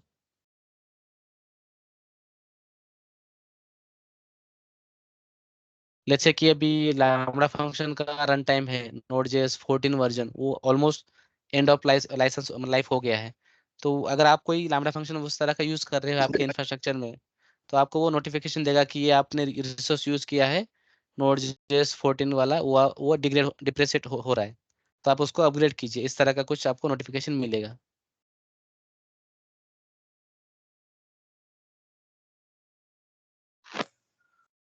सो रियल टाइम में ये कैसे मतलब प्रैक्टिस होता है अगर अपन as a AWS admin work कर रहे हैं किसी टीम में और फिर ऐसे एक्टिविटी करना है किसी सर्वर पे डीबी की, या फिर ऑब्वियसली इसमें डीबी टीम इन्वॉल्व रहती है कि as a admin we have to decide, और कैसा होता है प्रोसेस? नॉर्मली हम्म। हाँ हाँ हाँ, बोलो बोलो। हाँ, क्योंकि सर्वर पे जनरली एप्लीकेशन भी होता है और उसी सर्वर पे डेटाबेस भी रनिंग होता है, तो उसमें एप्लीकेशन की भी डिपेंडेंसी आ जाती है। तो कैसे करते हैं real time environment? Okay, so normally यहाँ पे मुझे मेरे पास नोटिफिकेशन वही पुराना मैं देखने की कोशिश कर रहा हूँ डेटाबेस का। वहाँ पे आपको अपडेट्स दिखेगा माइनर वर्जन का, जो भी करंट आप यूज कर रहे हो और जो भी नया पैच होने वाला है। तो आप डीबी टीम के साथ एक बार कंफर्म कर लीजिए कि ये माइनर वर्जन अपग्रेड होने वाला है, तो इसमें कुछ कंपैटिबिलिटी इश्यूज वगैरह है क्या। तो डीबी टीम वो उनके हिसाब से एंड से चेक करके आपको बता देगी अगर कोई इशू नहीं है तो। और बाकी एक्टिविटी तो माइनर पैचेस तो वो बैकएंड से होगा ही उस टाइम पे, जो भी हम टाइम विंडो शेड्यूल कर लेंगे नाइट वाला, जो भी सैटरडे और संडे रहेगा। अगर आप नॉर्मल लिनक्स की बात कर रहे हो जो हम EC2 वगैरह पैच करते हैं, तो डेफिनेटली वहाँ पे सेफर साइड हमें जो भी नॉर्मल प्रोसेस होता है जीरा टिकट और डिस्कशन वगैरह वो तो करना ही पड़ेगा। बट जो बैकअप प्रोसेस होता है वो भी सेफर साइड हमें बैकअप ले लेते हैं, तो इनकेस पैच करने के बाद जो भी माइनर इश्यूज आता है कंपैटिबिलिटी वगैरह, तो एटलीस्ट वो हम रोल बैक कर पाए उस टाइम पे। हाँ राइट, मतलब मेरा क्वेश्चन ऐसा था कि ओएस लेवल का अपन नहीं कर रहे अपडेट, एज अ एडमिन अपन डीबी का कर रहे हैं, राइट? तो उस टाइम पे वो डीबी के लिए पैच की स्टार्ट करने के लिए वो प्रोसेस में डीबी टीम डिसाइड करते हैं कि अपन अपने को नोटिफिकेशन आए as AWS admin, so we have to schedule and get in touch with DB team and then start the activity. और उसमें हाँ कुछ एप्लीकेशन की डिपेंडेंसी भी होती है क्योंकि एप्लीकेशन भी रनिंग है, तो ऑब्वियसली वो भी मतलब स्टॉप करना होता है या फिर कैसा होता है? नहीं, generally during the OS level पे जैसे अभी मैंने किया है, तो पूरा डाउन टाइम लेना पड़ता है और चेंज रेज होता है और प्रॉपर फिर डीबी डाउन होने के बाद, एप्लीकेशन डाउन होने के बाद फिर ओएस लेवल पे पैचिंग होती है। तो यहाँ नहीं, पे इसमें आपको उतना मेजर इम्पैक्ट नहीं आएगा जो आप नॉर्मल ट्रेडिशनल डेटा सेंटर के हिसाब से आप बोल रहे हो ना कि लिनक्स में पूरा मेंटेनेंस विंडो ले लो, मेजर मेंटेनेंस विंडो, इनमें उतना प्रॉब्लम नहीं आएगा आपको। जस्ट माइनरी जस्ट जो भी ऑप्टिमाइज स्पीड वगैरह रहेगा, ऑप्टिमाइजेशन वो थोड़ा सा ड्यूरिंग द पैच एक्टिविटी वो थोड़ा सा ये रहेगा, स्पीड वगैरह वहाँ पे आपको कम मिलेगा परफॉर्मेंस वाइज। बट उतना मेजर आपको डाउन टाइम लेने की जरूरत नहीं है, वो ऑटोमेटिकली बैकएंड से वो पैच होता रहता है। ओके, मतलब एप्लीकेशन वगैरह भी डाउन करने की जरूरत नहीं है, डीबी पैच होता रहता है। यस। ओके, सो और वो रिस्पांसिबिलिटी किसका होता है? एडब्ल्यूएस एडमिन का होता है कि डीबी टीम का होता है कि पैच ये करने का? नहीं, ये देखिए जो AWS इंफ्रास्ट्रक्चर मैनेज कर रहा है ना एज अ कस्टमर, मतलब हम जो क्लाउड इंजीनियर या फिर डेवऑप्स वाला है, बट इन्फॉर्म तो हमें डेटाबेस टीम को करना ही पड़ेगा कि ये माइनर वर्जन अपग्रेड आया है, तो आप एक बार कंपैटिबिलिटी जो भी रहेगा एक बार चेक कर लीजिए। हो सकता है किसी एप्लीकेशन में स्पेसिफिक वर्जन ही चाहिए, वो लेटेस्ट वाला वर्जन नहीं चलता कभी कभी, जैसे लैम्बडा फंक्शन में होता है Node.js 20 कभी चलता है नहीं चलता, जो भी लाइब्रेरीज है वो हमें अपग्रेड करना पड़ता है एप्लीकेशन साइड से। अगर वैसा कुछ कंपैटिबिलिटी इश्यूज है तो आप वो डीबी टीम से कंफर्म कर सकते हो। ओके, बट हाँ रिस्पांसिबिलिटी अपनी ही है एज एडब्ल्यूएस इंजीनियर कि उसको अपडेट रखने की, जैसे ओएस लेवल पे एज अभी मैं एज ए Yes, yes. काम करता हूँ, तो ओएस का रिस्पॉन्सिबिलिटी ओएस टीम की होती है ना, तो अपडेट एंड एवरीथिंग। और डीबी लेवल पे कुछ होता है तो वो डीबी टीम ही दिखती है उनका अपडेट, या DB फिर टीम जो की रहती है। राइट। तो जब Yeah. ये रोल पे हम लोग काम करेंगे रियल टाइम में, तो वो पूछ रहा हूँ कि रिस्पॉन्सिबिलिटी किसकी रहती है ये डीबी वो अपडेट करना? हमारी रहती है, DB टीम की नहीं रहेगी। ओके डेटाबेस के अंदर जो भी रहेगा और इंडेक्सिंग ऑप्टिमाइजेशन वो टीम वो हैंडल करेगी। बट बिकॉज डेटाबेस की टीम के पास ये एक्सेस तो नहीं रहता एज अ क्लाउड इंजीनियर और डेवऑप्स इंजीनियर, हमारे पास इसका एक्सेस रहता है। और एनी हाउ वो जो बैकएंड इज मैनेज सर्विस है, तो वो बैकएंड से पूरा either you can do manual updation. अगर आप मुझे अभी करना है वीकेंड पे, तो मैं मैनुअल भी वो बटन वहाँ पे ऑप्शन रहता है अप्लाई नाउ करके, तो आप इमीडिएटली भी आप कर सकते हो। और अगर अच्छा आपको मेंटेनेंस विंडो के हिसाब से जाना है कि रात में ही हो, तो आप जैसे मैंने अभी ऑप्शन शो किया कि वो उस तरह का आप टाइमिंग सेट कर लीजिए, वो ऑटोमेटिकली हो जाएगा, आपको कुछ मॉनिटर करने की जरूरत नहीं है। उसके बाद थोड़ा सा ऑप्टिमाइजेशन वो कैसे हो रहा है, जैसे एक नॉर्मल टेस्टिंग कर सकते हो आप कि सब लैगिंग वगैरह कुछ है क्या क्लस्टर में, उसके वजह से, या कुछ ऑप्टिमाइजेशन ज्यादा हो रहा है, यूटिलाइजेशन वगैरह।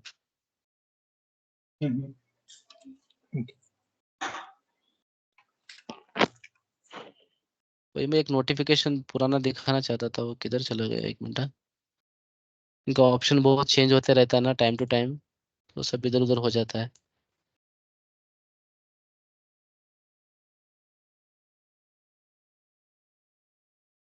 यहाँ पे देखिए ओपन इश्यूज वगैरह अगर आते हैं तो रिसेंटली यहाँ पे आपको मिलेगा। अच्छा, इन्होंने अभी अलग से AWS हेल्थ डैशबोर्ड में वो सब चेंज कर दिया है।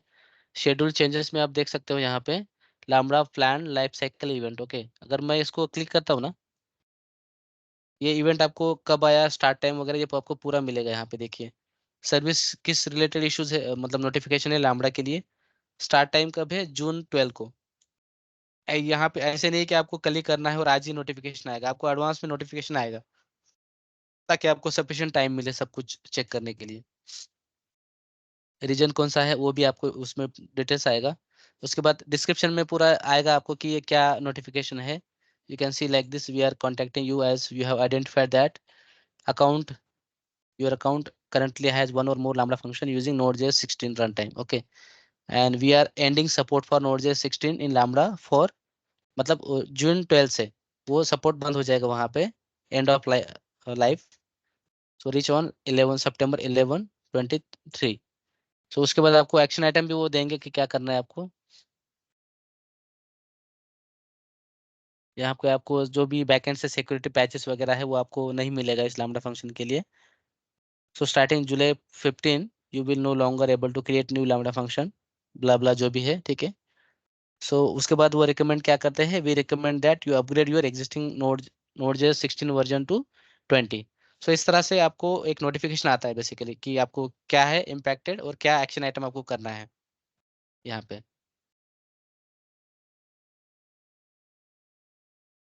और वहाँ पे एक अफेक्टेड रिसोर्सेस है, बाकी कुछ डॉक्यूमेंट भी यहाँ पे आपको मिलता है यहाँ पे। और एक अफेक्टेड रिसोर्स में अगर आप जाओगे तो यहाँ पे कौन सा लैम्बडा फंक्शन है ये आपको शो करेगा। ये कुछ लैम्बडा फंक्शन है, ये डेमो के लिए है, अभी रियल टाइम नहीं है तो we can ignore that. But इस तरह से आपको वो दिखेगा स्टेटस क्या है, पेंडिंग वगैरह। अगर आप, मैं इसको क्लिक करके चेंज करता हूँ इसका Node.js वर्जन, तो ये वाला अलर्ट चला जाएगा वहां से। ये जस्ट लैम्बडा फंक्शन के लिए है। अगर मैं पुराना ओपन कर पाऊंगा तो ठीक है, यहाँ पे तो शो नहीं अरे कर रहा है। लैम्बडा फंक्शन क्या है? हेलो। हाँ ठीक है, हम वो बाद में मैं आता हूँ उस पर, जस्ट अभी कंफ्यूज हो जस्ट जाएगा। जनरल पूछ रहा हूँ, बाकी कुछ नहीं। जनरल में अभी देखो आपको EC2 सेक्शन में कुछ ऑपरेशन करना है, आपको कुछ बैश स्क्रिप्टिंग रन करना है, राइट, जो हम शेड्यूलर बोलते हैं। कुछ आपको हर घंटे में या 2 घंटे में आपको कोई बैकअप लेना है या जो भी ऑपरेशन करना है, any kind of batch operation. Linux machine पे क्या होगा कि हमें अननेसेसरी 24/7 हमें रन करना पड़ेगा, राइट, उस स्क्रिप्टिंग को रन करने के लिए। और इसका कॉस्ट भी उतना वो हिसाब से ज़्यादा आएगा, मतलब अननेसेसरी हमें दिन में सिर्फ अगर 2 बार भी एग्जीक्यूट करना है पर्टिकुलर क्रॉन जॉब, तो हमें स्टिल हमें सर्वर रन ऑन रखना पड़ेगा उस हिसाब से। बट लैम्बडा फंक्शन क्या है, as a serverless architecture model, जहाँ पे आपको as a customer we don't need to manage underline infrastructure. आपका EC2 हो गया या फिर जो भी उसके अंदर पैचिंग वगैरह हो गया, वो सर्वरलेस आर्किटेक्चर में आता है वो मॉडल। तो वहाँ पे आप अगर क्रॉन सेट आपने क्रॉन जॉब लगा दिया कि दिन में 2 बार ही मुझे रन करना है, like it might be your database stop and start activity or any backup activity, तो वो lambda function उसी टाइम पे ट्रिगर होगा जहाँ पे आपने शेड्यूलर लगाया है, ठीक है। तो अननेसेसरी जो आपको 24/7 रन हो रहा है EC2 सेक्शन, EC2 सर्वर, वो वैसा आपको मैनेज करने की जरूरत नहीं है। जो जितना वो टाइम ट्रिगर होगा उसी का आपको कॉस्ट आएगा, टाइम जितना टाइम लेगा और मेमोरी कितना कंज्यूम हुआ वो हिसाब से। Thank you sir. या थैंक यू। ठीक है, डेटाबेस हमारा बन गया होगा, तो we can just check that.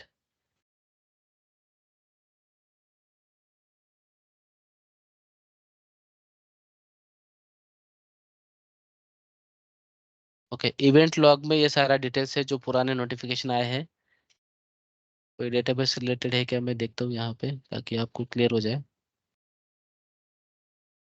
In short ये है कि जो नॉर्मल फिजिकल डेटा सेंटर में जो हमें क्या बोलते हैं नॉर्मल की जो मगजमारी करना पड़ता है ना, लॉट्स ऑफ प्रोसेस और वो patching activity, roll back plan वगैरह, उतना हेक्टिक इसमें नहीं रहता है डेटाबेस में, आरडीएस में, बिकॉज उसी का तो वो चार्ज ज्यादा लेते हैं। अगर आप नॉर्मल कंपेयर करोगे ना EC2 सेक्शन, EC2 सर्वर और आरडीएस का, तो आरडीएस का आपको थोड़ा सा कॉस्ट ज्यादा आएगा because of they providing this kind of features.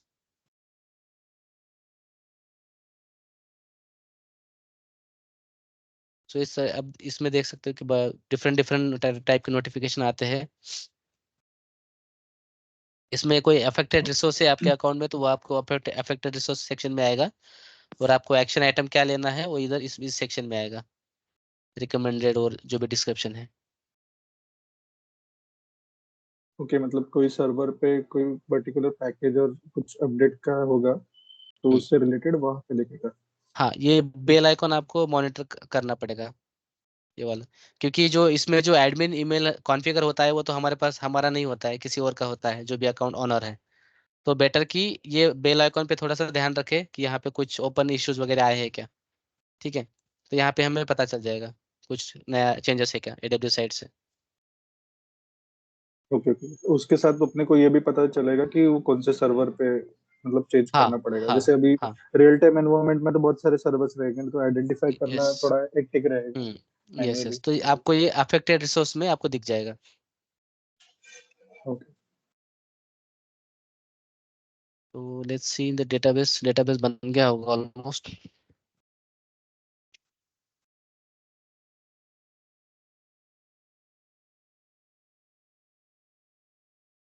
Arora में जब हम बनाए तो आपने देखा होगा कि हमने कहीं पे भी डिस्प्लेस दिया नहीं है, तो ऑटोमेटिकली वो स्केल अप और डाउन कर लेता है खुद से। यहाँ पे हमारा एक सर्वर बन गया है, हमने वो मल्टी एजिया वाला ऑप्शन नो किया था, इसलिए वो ये एक ही सर्वर बनाया है, राइटर वाला, ठीक है। अभी इसको अगर मैं ओपन करता हूँ ना, तो हमें IP एड्रेस नहीं मिलेगा, एक ये मिलेगा DNS एंड पॉइंट की तरह। इसको मैं अगर थोड़ा सा ऊपर कर लूँ ना, यहाँ पे आप देख पाओगे DNS एंड पॉइंट इसको मिलता है, ठीक है। IP एड्रेस नहीं मिलेगा इस पे। तो इसको अगर मैं बाहर से कनेक्ट करूंगा, just I want to show you, मुझे ये जस्ट एंड पॉइंट कॉपी करना है। मेरे पास एक क्लाइंट है वर्क बेंच, MySQL कनेक्ट करने के लिए आप MySQL वर्क बेंच यूज कर सकते हो, क्लाइंट है। और पोस्टग्रेस डेटाबेस है तो PG एडमिन करके है, और दोनों के लिए कॉमन यूज करना चाहते हो तो DB व्यूअर करके है, DB व्यूअर, ये वाला, ये क्लाइंट है बेसिकली डेटाबेस कनेक्शन के लिए।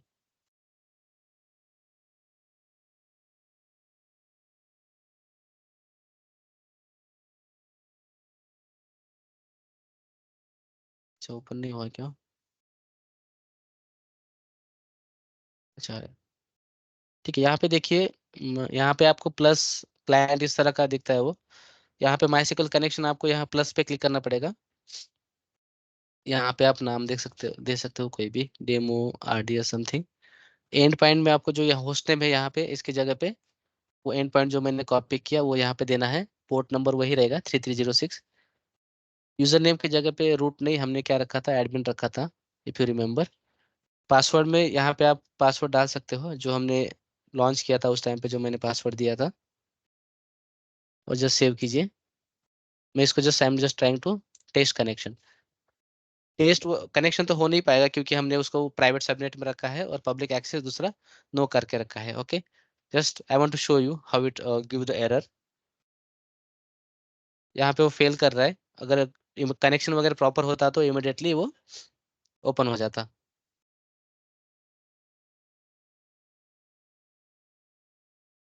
ठीक है, वो फेल कर गया। अभी यहाँ पे मैं क्या करता हूँ, इसको सिक्योरिटी ग्रुप में जाता हूँ। यहाँ पे आप देख पाओगे सिक्योरिटी ग्रुप है। इसको मैं राइट क्लिक करके न्यू विंडोज में ओपन करूंगा यहाँ पे।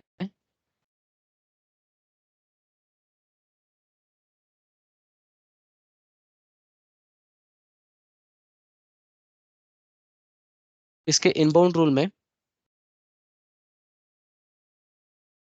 अभी आप देख पाओगे माइसिकल कनेक्शन सिर्फ लोकली ओपन है। तो यहाँ पे अगर मैं उसको एनीवेयर भी कर देता हूँ ना, तो भी मैं बाहर से एक्सेस नहीं कर पाऊंगा। अगर मैं उसको एनीवेयर भी करता हूँ, जस्ट सेव इट। ओके, अगर मैं फिर से ट्राई करता हूँ कनेक्शन का,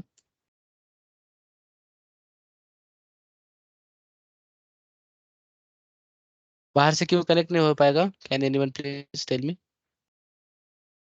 मैंने सिक्योरिटी ग्रुप में तो एनीवेयर कर दिया उसको, फिर भी बाहर से कनेक्ट नहीं होगा। प्राइवेट है ना वो सर, क्योंकि वो प्राइवेट private है। प्राइवेट में बाहर से नहीं होता है ना। ठीक है, हमने उसको तो प्राइवेट बनाया तो वो बाहर से नहीं होगा ना सर, बाहर से यस एक्सेस नहीं यस होगा। Yes yes correct. तो इस तरह का वो एरर दे देगा, फेल टू कनेक्ट। अगर तो यहाँ पे पब्लिक से भी एक्सेस कर सकते थे पर यस यस। तो यहाँ पे अलग सेक्शन में हम क्या करेंगे, हमारा बैशन सर्वर जो है उसका आईपी यहाँ से देख लेंगे क्या है। बैशन सर्वर भी रेडी है।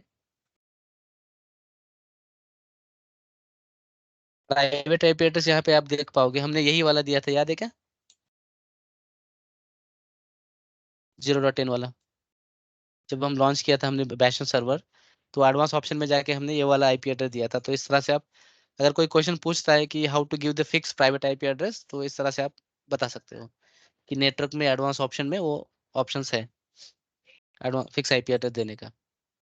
ठीक है, तो हम क्या करेंगे, इसका पब्लिक आईपी एड्रेस ओपन नहीं करेंगे डेटाबेस में, प्राइवेट वाला आईपी एड्रेस ओपन करेंगे जिस तरह से हमने यहाँ पे डिस्कस किया था। ठीक है, डेटाबेस के सिक्योरिटी ग्रुप में मैं आया यहाँ पे।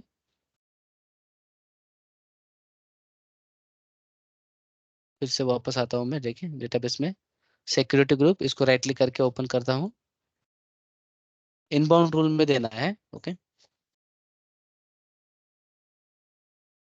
उसको सेलेक्ट करके इनबाउंड रूल्स और एडिट इनबाउंड रूल्स, यहाँ से इसको हटा के जस्ट माई सिक्वल उस आईपी के लिए देना है /32। ठीक है, 32 मतलब वो सिंगल आईपी के लिए एक्सेस रहेगा।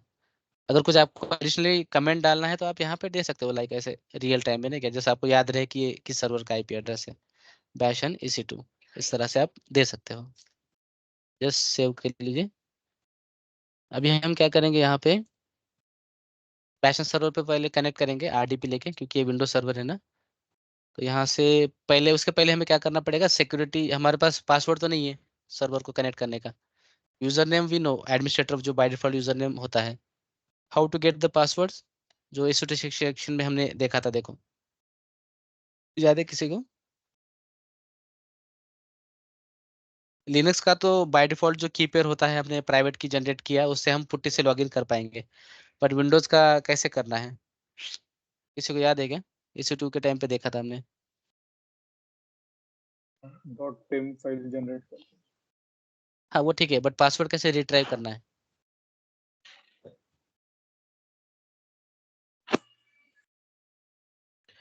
वहाँ पे वो गेट पासवर्ड का ऑप्शन आता है ना, तो वहाँ पे वो की पेस्ट करनी पड़ती है। नहीं बराबर है, बट वही ऑप्शन कहाँ से जाना है वो पूछ रहा था मैं। ठीक है, anyways from the action button, okay, action से सिक्योरिटी में आइए। यहाँ पे आपको ऑप्शन मिलेगा गेट विंडोज पासवर्ड। ठीक है, और जब आपने सर्वर लॉन्च किया उस टाइम पे जो आपने की पेयर वहाँ पे दिया था, पेम फाइल, पुट्टी फाइल सपोर्ट नहीं कर किया, पुट्टी फाइल सपोर्ट नहीं करता है, PPK फाइल, वो हमने लास्ट टाइम देख लिया था यहाँ पे। ठीक है, तो पेम फाइल डाउनलोड करके यहाँ से अपलोड कर दीजिएगा। यहाँ से डाउनलोड में वो फाइल पड़ी है विंडोज EC2 वाली, जस्ट क्लिक ऑन दिस।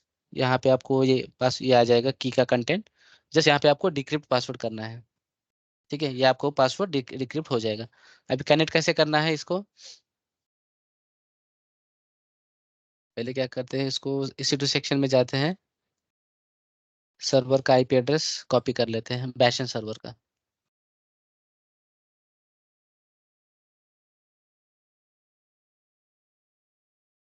ये वाला, इसका पब्लिक आईपी लेते हैं। उसके पहले आप सिक्योरिटी ग्रुप में जाके चेक कर लीजिए आरडीपी पोर्ट ओपन है क्या, नहीं तो फिर से समटाइम्स कन्फ्यूज हो जाएगा कि एक्सेस क्यों नहीं हो रहा है, ट्रबल शूटिंग करते रहेंगे। ठीक है, इनबाउंड रूल में एक बार चेक कर लीजिए आरडीपी पोर्ट ओपन है क्या। तो हमने प्रैक्टिस पर्पज के लिए एनीवेयर इसको ओपन रखा है। ठीक है, तो we are good with that. So just अभी कनेक्ट कैसे करना है, आपका विंडोज बटन दबा के आर प्रेस कीजिए और यहाँ पे MSTSC आप टाइप कर सकते हो, या फिर आपका विंडोज बटन प्रेस करके अगर आप रिमोट भी अगर सर्च करते हो तो आपको रिमोट डेस्कटॉप वाला ऑप्शन आ जाएगा। यहाँ पे जस्ट वो आईपी एड्रेस पेस्ट कर दीजिए, just click on connect. Now we can get the copy this password, just copy कर लीजिए यहाँ से। By default user name administrator होता है, पासवर्ड यहाँ पे पेस्ट कर दीजिए एंड जस्ट क्लिक। ठीक है, ये फर्स्ट टाइम वाला जो फिंगरप्रिंट है सर्टिफिकेट उसको यस करके ओके कर दीजिएगा। Windows servers we are connected.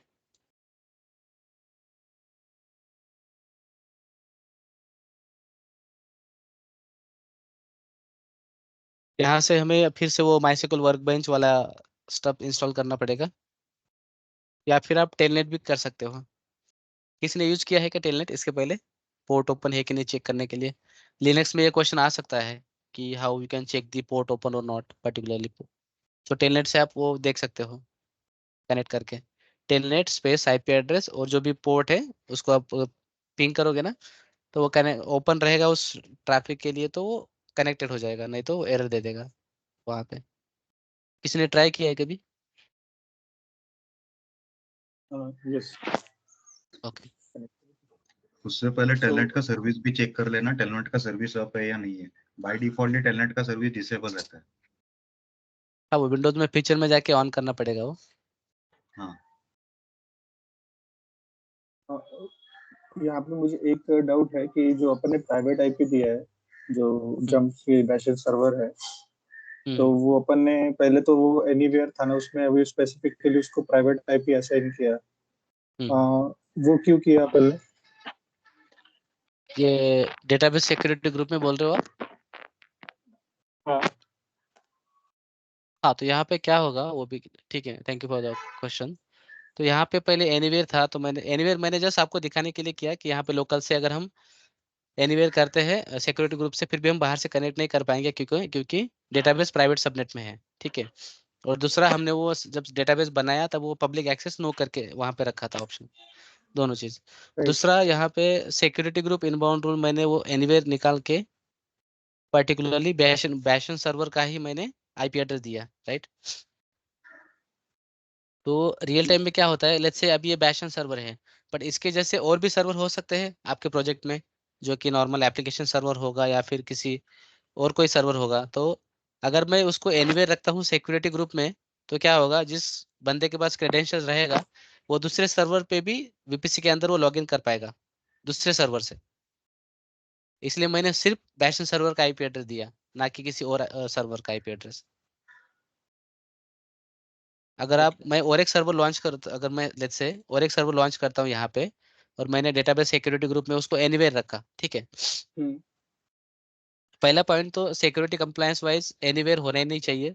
SSH port हो गया आपका, RDP पोर्ट हो गया आपका, या फिर माइस्क्ल पोर्ट या पोस्टग्रेस पोर्ट, सिक्योरिटी कंप्लायंस की वजह से एनीवेयर होना ही नहीं चाहिए। क्योंकि अगर क्रेडेंशियल किसी के पास चला गया वो, तो वो नेटवर्क से जहाँ से एक्सेस है वहां से लॉगिन कर पाएगा उस डेटाबेस को। और जो एक बार डेटाबेस का एक्सेस मिल गया तो he can do anything like drop database और समथिंग। सो वो भी चीज हमें ध्यान रखना पड़ेगा यहाँ पे रियल टाइम के हिसाब से। तो बेस्ट प्रैक्टिस यही है, जहां से आपको डेटाबेस कनेक्ट करना है उसी सर्वर का आईपी एड्रेस वहां पे दीजिए इनबाउंड रूल्स में as a best practice. Anywhere आपको कहीं रखना ही नहीं है, because these are the very sensitive ports. आपका मोंगो डेटाबेस हो गया, माइस्क्ल या एनी डेटाबेसेस, आपको उसे एनीवेयर करना ही नहीं है वहां पे सिक्योरिटी पॉइंट ऑफ व्यू से।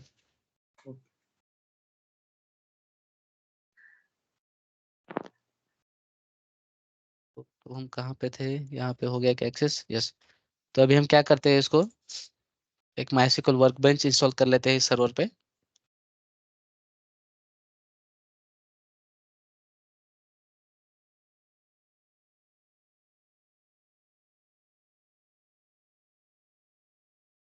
ये विंडोज ना बहुत ही टाइम लेता है स्टार्टिंग में इनिशियलाइज होने के लिए। लिनक्स में अब तक हो जाता सब कुछ।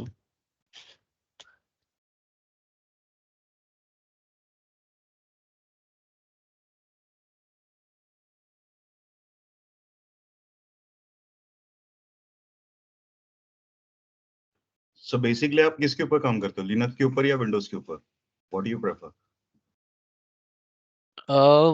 अभी अगर मैं बोलूँ लास्ट 5 to 6 ईयर से, तो मैंने लिनक्स पे काम ही नहीं किया है। मतलब सिद्धार्थ को पता है, होस्ट इंडिया में वहाँ पे हम पूरा लिनक्स का ही स्टार्टिंग करियर किया था। वहाँ पे बहुत पूरा सेटअप ही लिनक्स पे था वहाँ पे, ठीक है। बट अभी सिचुएशन ये है मार्केट की कि आपको पूरा कंटेनर के अंदर ही काम करना है। आपको ना, आपके पास ना लिनक्स बॉक्स है ना विंडोज का बॉक्स है, पूरा कंटेनर हमारे पास ECS कंटेनर है और कुबरनेटिस का वहाँ पे इंफ्रास्ट्रक्चर है। तो सवाल ही नहीं आता मतलब इसका। दैट डजंट मीन कि आपको लिनक्स का नॉलेज नहीं होना चाहिए। ऑब्वियसली वहाँ पे स्क्रिप्टिंग करना पड़ता है, या जो भी बेसिक बेसिक कमांड्स होता है वो यूज तो होता ही है वहाँ पे। तो एज अ सेपरेट, जैसे अभी लिनक्स पे मैंने इंस्टॉल लॉगिन किया, कोई पैकेज इंस्टॉल किया, वो करने की जरूरत नहीं पड़ती डेली बेसिस पे। ये मैं बोलना चाह रहा हूँ बेसिकली। Okay, understand understand. तो सीधा आपका नोड.js स्पेस एप्लीकेशन है वहाँ पे, वो एज अ बंडल ही पूरा इमेज वगैरह बन जाता है डॉकर में और पूरा डिप्लॉय हो जाता है। तो कभी जरूरत ही नहीं पड़ी वहाँ पे कि लॉगिन करके वो सब करो, क्योंकि लॉगिंग ट्रबलशूट के लिए तो लॉग्स वहाँ पे इसमें आता है क्लाउड तो होस्ट में। डॉट लॉक में सब कुछ मिल जाता है सर? हाँ, यस यस।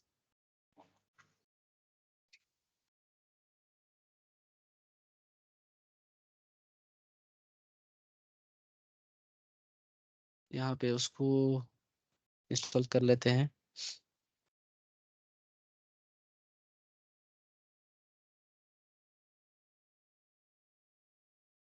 ये तो अच्छा है, माइक्रोसॉफ्ट ने अभी एज लाना स्टार्ट किया एज ए एक्सप्लोरर। तो पहले तो इंटरनेट एक्सप्लोरर था तो जान खाता पूरा।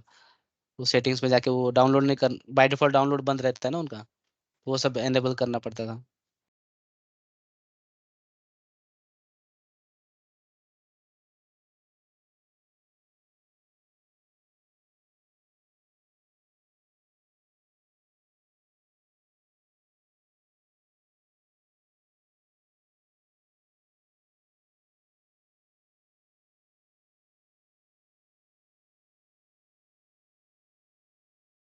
मीन टाइम वही कोई और कोई डाउट है क्या किसी के पास?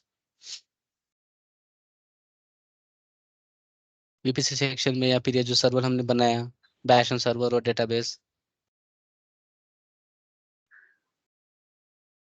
अब ये बैश सर्वर वाला कंसेप्ट ना, मतलब ऐसे नहीं कि हर कंपनी में रहता है। कुछ नॉर्म मिनिमम, मतलब आउट ऑफ 10 बोलूँ मैं, अगर 4-5 कंपनी में कभी भी हो सकता है। बाकी जगह पे क्या होता है, बेसिकली वो डायरेक्ट कनेक्ट सर्विस यूज करते हैं आजकल लोग, जो बड़ी कंपनी होती है। तो वहां से उनका नेटवर्क, AWS का नेटवर्क के साथ प्राइवेट कनेक्शन बन जाता है ना, डायरेक्ट कनेक्ट सर्विस के साथ। तो ये बैश सर्वर वगैरह कंसेप्ट वहां पे नहीं रहता है। डायरेक्टली आप उस ऑफिस का VPN यूज करो, VPN कनेक्ट के बाद आप सीधा आपका डेटाबेस को एक्सेस कर पाओगे। उन्होंने नेटवर्क टीम जो रहती है बैकएंड में वैसा सेटिंग करके वो रखते हैं वो लोग, पूरा प्राइवेट हो जाता है।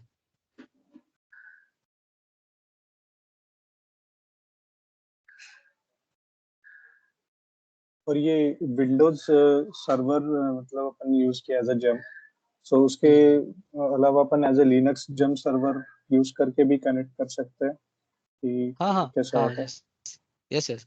बट वहाँ पे आपको इस तरह का UI नहीं मिलेगा, बस बाकी आपको कमांड लाइन मैनेज हम्म, करना पड़ेगा, जो भी है कर सकते हो आप।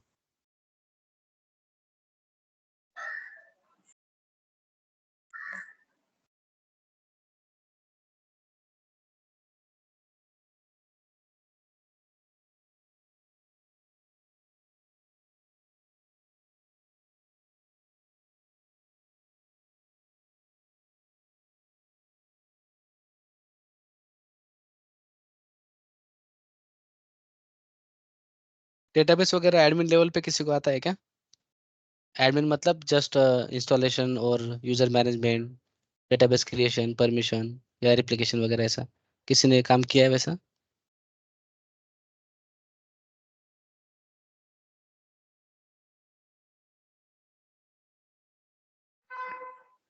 नहीं, मैंने तो नहीं किया।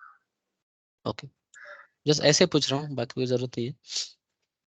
इनके सभी कुछ प्रोजेक्ट में ऐसा हो सकता है ना कि कभी बता नहीं सकते कि एज अ डेवऑप्स है तो कुछ भी काम आ सकता है वहाँ पे। कुछ डेटाबेस बन, ऑब्वियसली डेटाबेस टीम रहती है वहाँ पे। समटाइम्स की डेटाबेस टीम नहीं रहती, अगर छोटा प्रोजेक्ट है तो हमें ही मैनेज करना पड़ता है।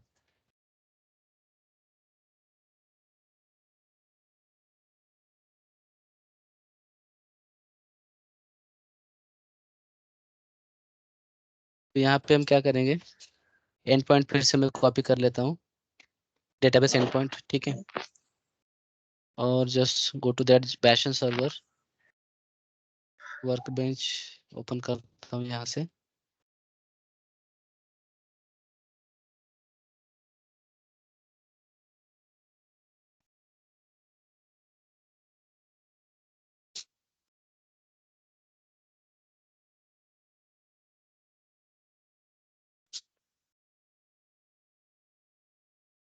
यहाँ से प्लस वाला आइकॉन पे क्लिक करके नया कनेक्शन ऐड कर सकते हो आप, डेमो। और यहाँ पे जैसे आपको वो एंड पॉइंट पेस्ट करना है, यूजर नेम चेंज करके आपका ये एडमिन रहेगा, पासवर्ड यहाँ पे जो दिया था admin123, जस्ट सेव। एंड अगर मैं अभी टेस्ट कनेक्शन करता हूँ तो सी सक्सेसफुली मेड द कनेक्शन, क्योंकि ये अभी क्या है, दोनों का नेटवर्क एक ही है बैकएंड से, वीपीसी जो है, दोनों प्राइवेट से कनेक्ट कनेक्ट कर पा रहे हैं ना एक दूसरे को। You can log into this database simply if I just click on this। सो बाकी ऑपरेशन हम यहाँ पे कर सकते हैं, जो भी आपको डेटाबेस बनाना है, यूजर बनाना है, या कुछ रिकॉर्ड्स टेबल वगैरह बनाना है, जो भी वट एवर।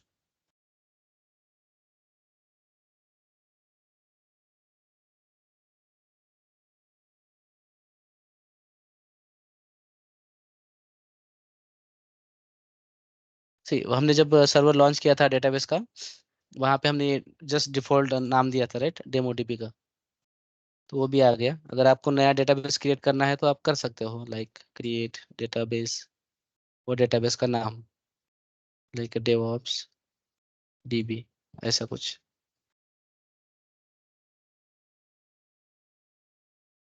ठीक है, ये स्टेटमेंट आप आउटपुट यहाँ पे देख सकते हो कि रो अफेक्टेड, कि मतलब वो रन हो गया प्रॉपरली। फिर से मैं अगर शो डेटाबेस करता हूँ तो you can see here DevOps dB. तो इस तरह से आप बाद में जो भी ऑपरेशन रहेगा आप मैनेज कर पाओगे अंदर। अगर मैं फिर से ये जो ये वाला ऑप्शन है सिक्योरिटी ग्रुप वाला,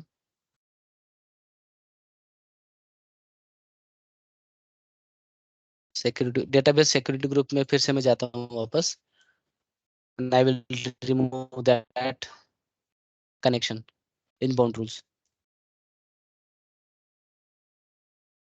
इसको मैं कट कर, सॉरी डिलीट ही कर देता हूँ एंड सेव करता हूँ, ठीक है। अगर मैं फिर से ट्राई करूंगा डेटाबेस कनेक्शन का, so let's see what will happen. इसको एग्जिट करते हैं। If I try to click on this now, will that connect?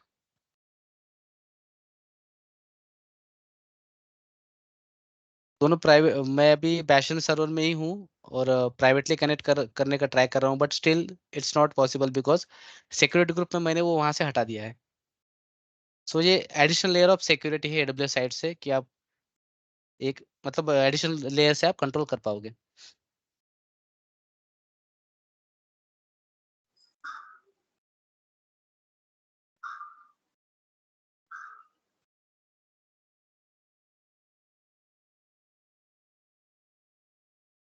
अगर मैं फिर से उसको माइस्क्ल के लिए ओपन करता हूँ,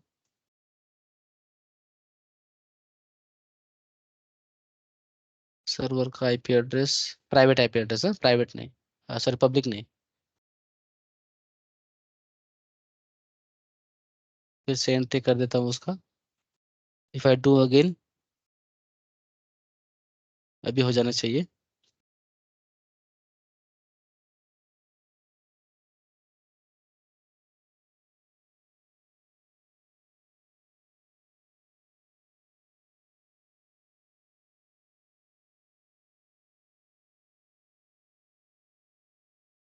एक मिनट, दूसरे सिक्योरिटी ग्रुप में अपडेट हो गया है। ये AWS कंसोल में कैसा है, एक बार वो सिक्योरिटी ग्रुप अपडेट किया तो वो वाला हट के वहाँ पे डिफॉल्ट आ गया था। तो फिर से वापस इसमें जाता हूँ जो डेटाबेस का सिक्योरिटी ग्रुप है, इनबाउंड, यहाँ से ऐड रूल में MySQL कस्टम ही रखूंगा यहाँ पे, जो IP एड्रेस है बैशन सर्वर का प्राइवेट IP एड्रेस ऐड हो गया। अभी फिर से अगर मैं इसको ये करता हूँ,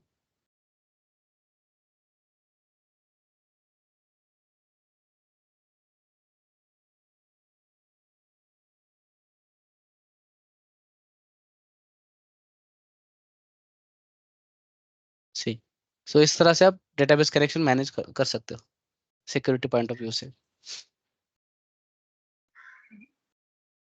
तो उसको 2 बार डालना पड़ा क्या, प्राइवेट आईपी? नहीं नहीं नहीं, 2 एक बार बार नहीं। डाल ये सकते हो? क्या हुआ एक्चुअली, अभी देखो ये यहाँ पे आप ऊपर मैसेज देख पा रहे हो क्या, demo DevOps RDS security group, ये अभी मैंने अपडेट किया ना, तो उसके बाद क्या होता है, इस कंसोल में UI का थोड़ा सा इशू रहेगा, वो वहां से हट गया और डिफॉल्ट वाला सिक्योरिटी ग्रुप आ गया था, तो मैंने वही समझ के इसको वहां पे ऐड कर दिया था। तो मुझे वो रियलाइज हुआ कि मैंने गलत सिक्योरिटी ग्रुप में वो एंट्री कर दी थी। तो कुछ नहीं, Okay. आपको जस्ट कंफ्यूज होने की जरूरत नहीं है, वापस आप फ्रेशली इसको राइट क्लिक करके ओपन कीजिए डेटाबेस सिक्योरिटी ग्रुप को, और फिर से वहां पे उसको एंट्री दे सकते हो आप, इनबाउंड रूल्स यहाँ पे।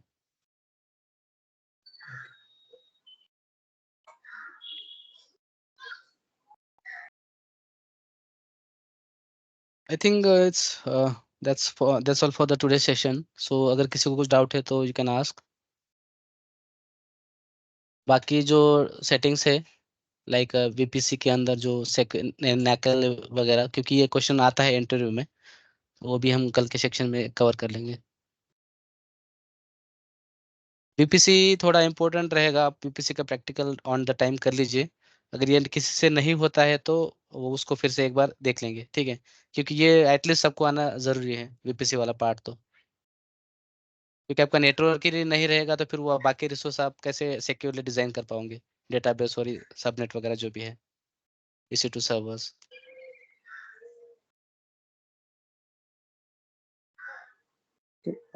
जैसे अभी अपने यहाँ पे बैशन सर्वर के थ्रू कनेक्ट किया डीबी को, सो अगर लिनक्स सर्वर रहता है, जम सर्वर, और उसके थ्रू करते हैं, तो एज अ क्लाइंट अभी अपन ने वो टूल यूज किया, करेक्ट, हाँ हाँ हाँ, in order to connect to DB. So in that case Linux server रहता है तो कैसे कनेक्ट करते हैं? कुछ कमांड्स है उसके, या फिर आपको just MySQL पैकेज इंस्टॉल करना पड़ेगा। MySQL क्लाइंट जो पैकेज है ना, वो इंस्टॉल करना पड़ेगा। MySQL तो उसका अपन जस्ट एक बेसिक ओवरव्यू वगैरह देख सकते हैं नेक्स्ट क्लास में, सो दैट अगर लिनक्स ठीक है, कल एनवायरनमेंट में मुझे अपन जस्ट एक रिमाइंड दीजिए स्टार्टिंग में, तो स्टार्टिंग में पहले सेक्शन वही कर लेते हैं।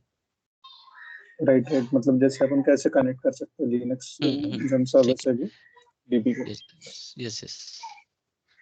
तो अभी के लिए मैं जस्ट सर्वर रखता हूँ, इसको जस्ट विंडोज वाला सर्वर मैं रिमूव कर दूंगा, ठीक है, क्योंकि आई हैव क्रेडिट, सो मुझे उतना बिल नहीं आएगा, बट अगर आप प्रैक्टिस करते हो, आपके पास क्रेडिट नहीं है, तो आप उसको प्रैक्टिस के बाद रिमूव कर दीजिए रिसोर्सेस जो भी आप बना रहे हो प्रैक्टिस के दौरान, ओके। क्योंकि और जो इसका बिलिंग आएगा ना। इंस्टेंसेस भी जो क्रिएट करते हैं हम लोग, उसको भी टर्मिनेट करना पड़ेगा डेली बेसिस पे, या फिर उसको स्टॉप स्टेट में रखा तो भी इट इज फाइन? देखिए, अगर आपका फ्री टायर एलिजिबल अकाउंट है और आप फ्री टायर के अंदर यूज कर रहे हो लाइक T2 मैक्रो, तो चलेगा, T2 कोई में। प्रॉब्लम नहीं है। हाँ, स्टॉप भी कर सकते हो और रनिंग भी रहा तो कोई प्रॉब्लम नहीं है, जो एक साल तक वैसे भी फ्री रहता है वो।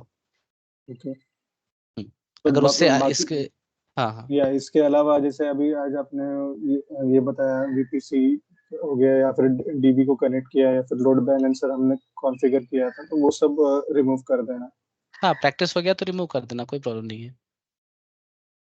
वंस यू तो सेटिस्फाइड ना कि हाँ मैंने ये पूरा प्रैक्टिकल कर लिया, कॉन्फिडेंस आ गया, तो फिर रिमूव कर दीजिए तुरंत टेस्ट करने के बाद।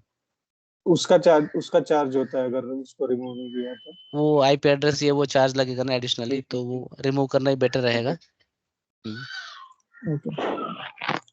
एनीवेज, मैंने फर्स्ट सेशन या सेकंड सेशन में बताया था वो बजटिंग वाला, किसी ने वो, आप बजट वाला एक बार रेफर करके ना बजट सेटअप कर लीजिए अकाउंट में, ताकि अननेसेसरी अनएक्सपेक्टेड बिल ना आए आपको ज़्यादा। एक एक $1 का बजट रख लीजिए वहां पे। कहाँ से रख सकते हो आप, मैं दिखा देता हूँ फिर भी। बिलिंग एंड कॉस्ट मैनेजमेंट के अंदर जाके यहाँ से आपको बजट में आना है। यहाँ पे देखो, यहाँ पे दिखेगा बजट करके। तो होगा क्या, अगर आपने कुछ गलती से कुछ एडिशनल रिसोर्स बना लिया और आपने डिलीट करना भूल गए, तो आपको एटलीस्ट आपके मेल एड्रेस पे आपको एक अलर्ट आ जाएगा कि आपका बजट क्रॉस हुआ है। आप यहाँ पे देख पाओगे। ये डेमो वाला तो मैं हटा देता हूँ, जो मैंने लास्ट टाइम जब फर्स्ट या सेकंड सेशन में बताया था ये वाला, क्योंकि ये सबसे जरूरी है।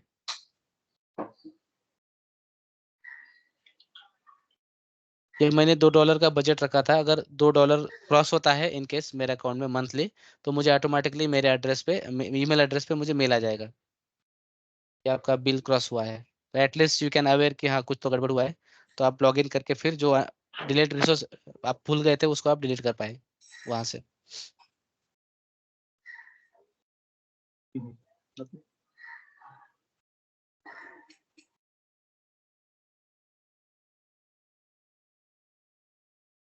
तो EC2 वाला सेक्शन डेटाबेस तो ठीक है, कल के लिए रखता हूँ मैं, कोई प्रॉब्लम तो नहीं है।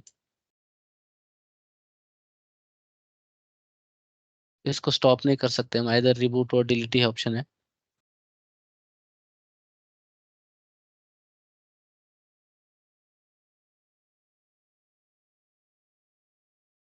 वो AWS का हर साल कुछ इवेंट होते रहता है ना, वो अगर उसमें अगर आप पार्टिसिपेट करते हो तो आपको वो क्रेडिट्स मिलता रहेगा, $50 और समथिंग। जो भी ऑसम डे होता है या फिर और कुछ जो भी होता है, अलग अलग तरह का इवेंट्स होते रहता है, उसमें आप पार्टिसिपेट करोगे, फीडबैक दोगे उन लोगों को, तो वो आपको एक $50 समथिंग दे देंगे as a credit token amount. तो वो क्रेडिट आप बिलिंग सेक्शन में जाके आप अटैच कर सकते हो। मतलब आपका एडिशनल आप प्रैक्टिस वगैरह करना है तो उसमें आप यूटिलाइज कर सकते हो। सेम बिलिंग के अंदर ही इधर एक क्रेडिट का ऑप्शन है। इधर जाके एक नंबर आएगा आपको, जो टोकन रैंडम नंबर होता है ना, कोड, वो है आपको इंपोर्ट करना है बस यहाँ पे। या आप एग्जिस्टिंग वाला मेरा देख सकते हो, जो भी मुझे $500 मिलता है हर साल, तो उसका ये क्रेडिट है, उसी से मैं प्रैक्टिस वगैरह करता हूँ। ओके, तो इसका ईमेल आता है क्या सेशन अटेंड करने के बाद विद दिस कोड कि यू कैन यूटिलाइज? हाँ, एक वेबसाइट है, वो सब्सक्राइब कर लीजिए वहाँ पे, ताकि कुछ इवेंट अगर लॉन्च होता है ना उनके हिसाब से, तो आपको आइडिया रहे। फिर आप वहाँ पे रजिस्टर कर लीजिए। रजिस्टर करने के बाद वो अटेंड करने के बाद फीडबैक सेक्शन आता है। फीडबैक करोगे तो ही आपको क्रेडिट वो आता है, क्रेडिट। अदरवाइज आप सेशन अटेंड करोगे, फीडबैक नहीं दोगे तो वो नहीं आता। तो वो एक हिडन कंडीशन है, तो फीडबैक दे दीजिएगा। यहाँ पे ना कहीं तो ऑप्शन है सब्सक्राइब फॉर अपडेट्स करके, अगर मैं यहाँ पे करता हूँ व्यू अपकमिंग, कहीं तो वहाँ पे ऑप्शन आना चाहिए। लास्ट टाइम मैंने जब विजिट किया तो दिया था, दिखा था वहाँ पे ऑप्शन।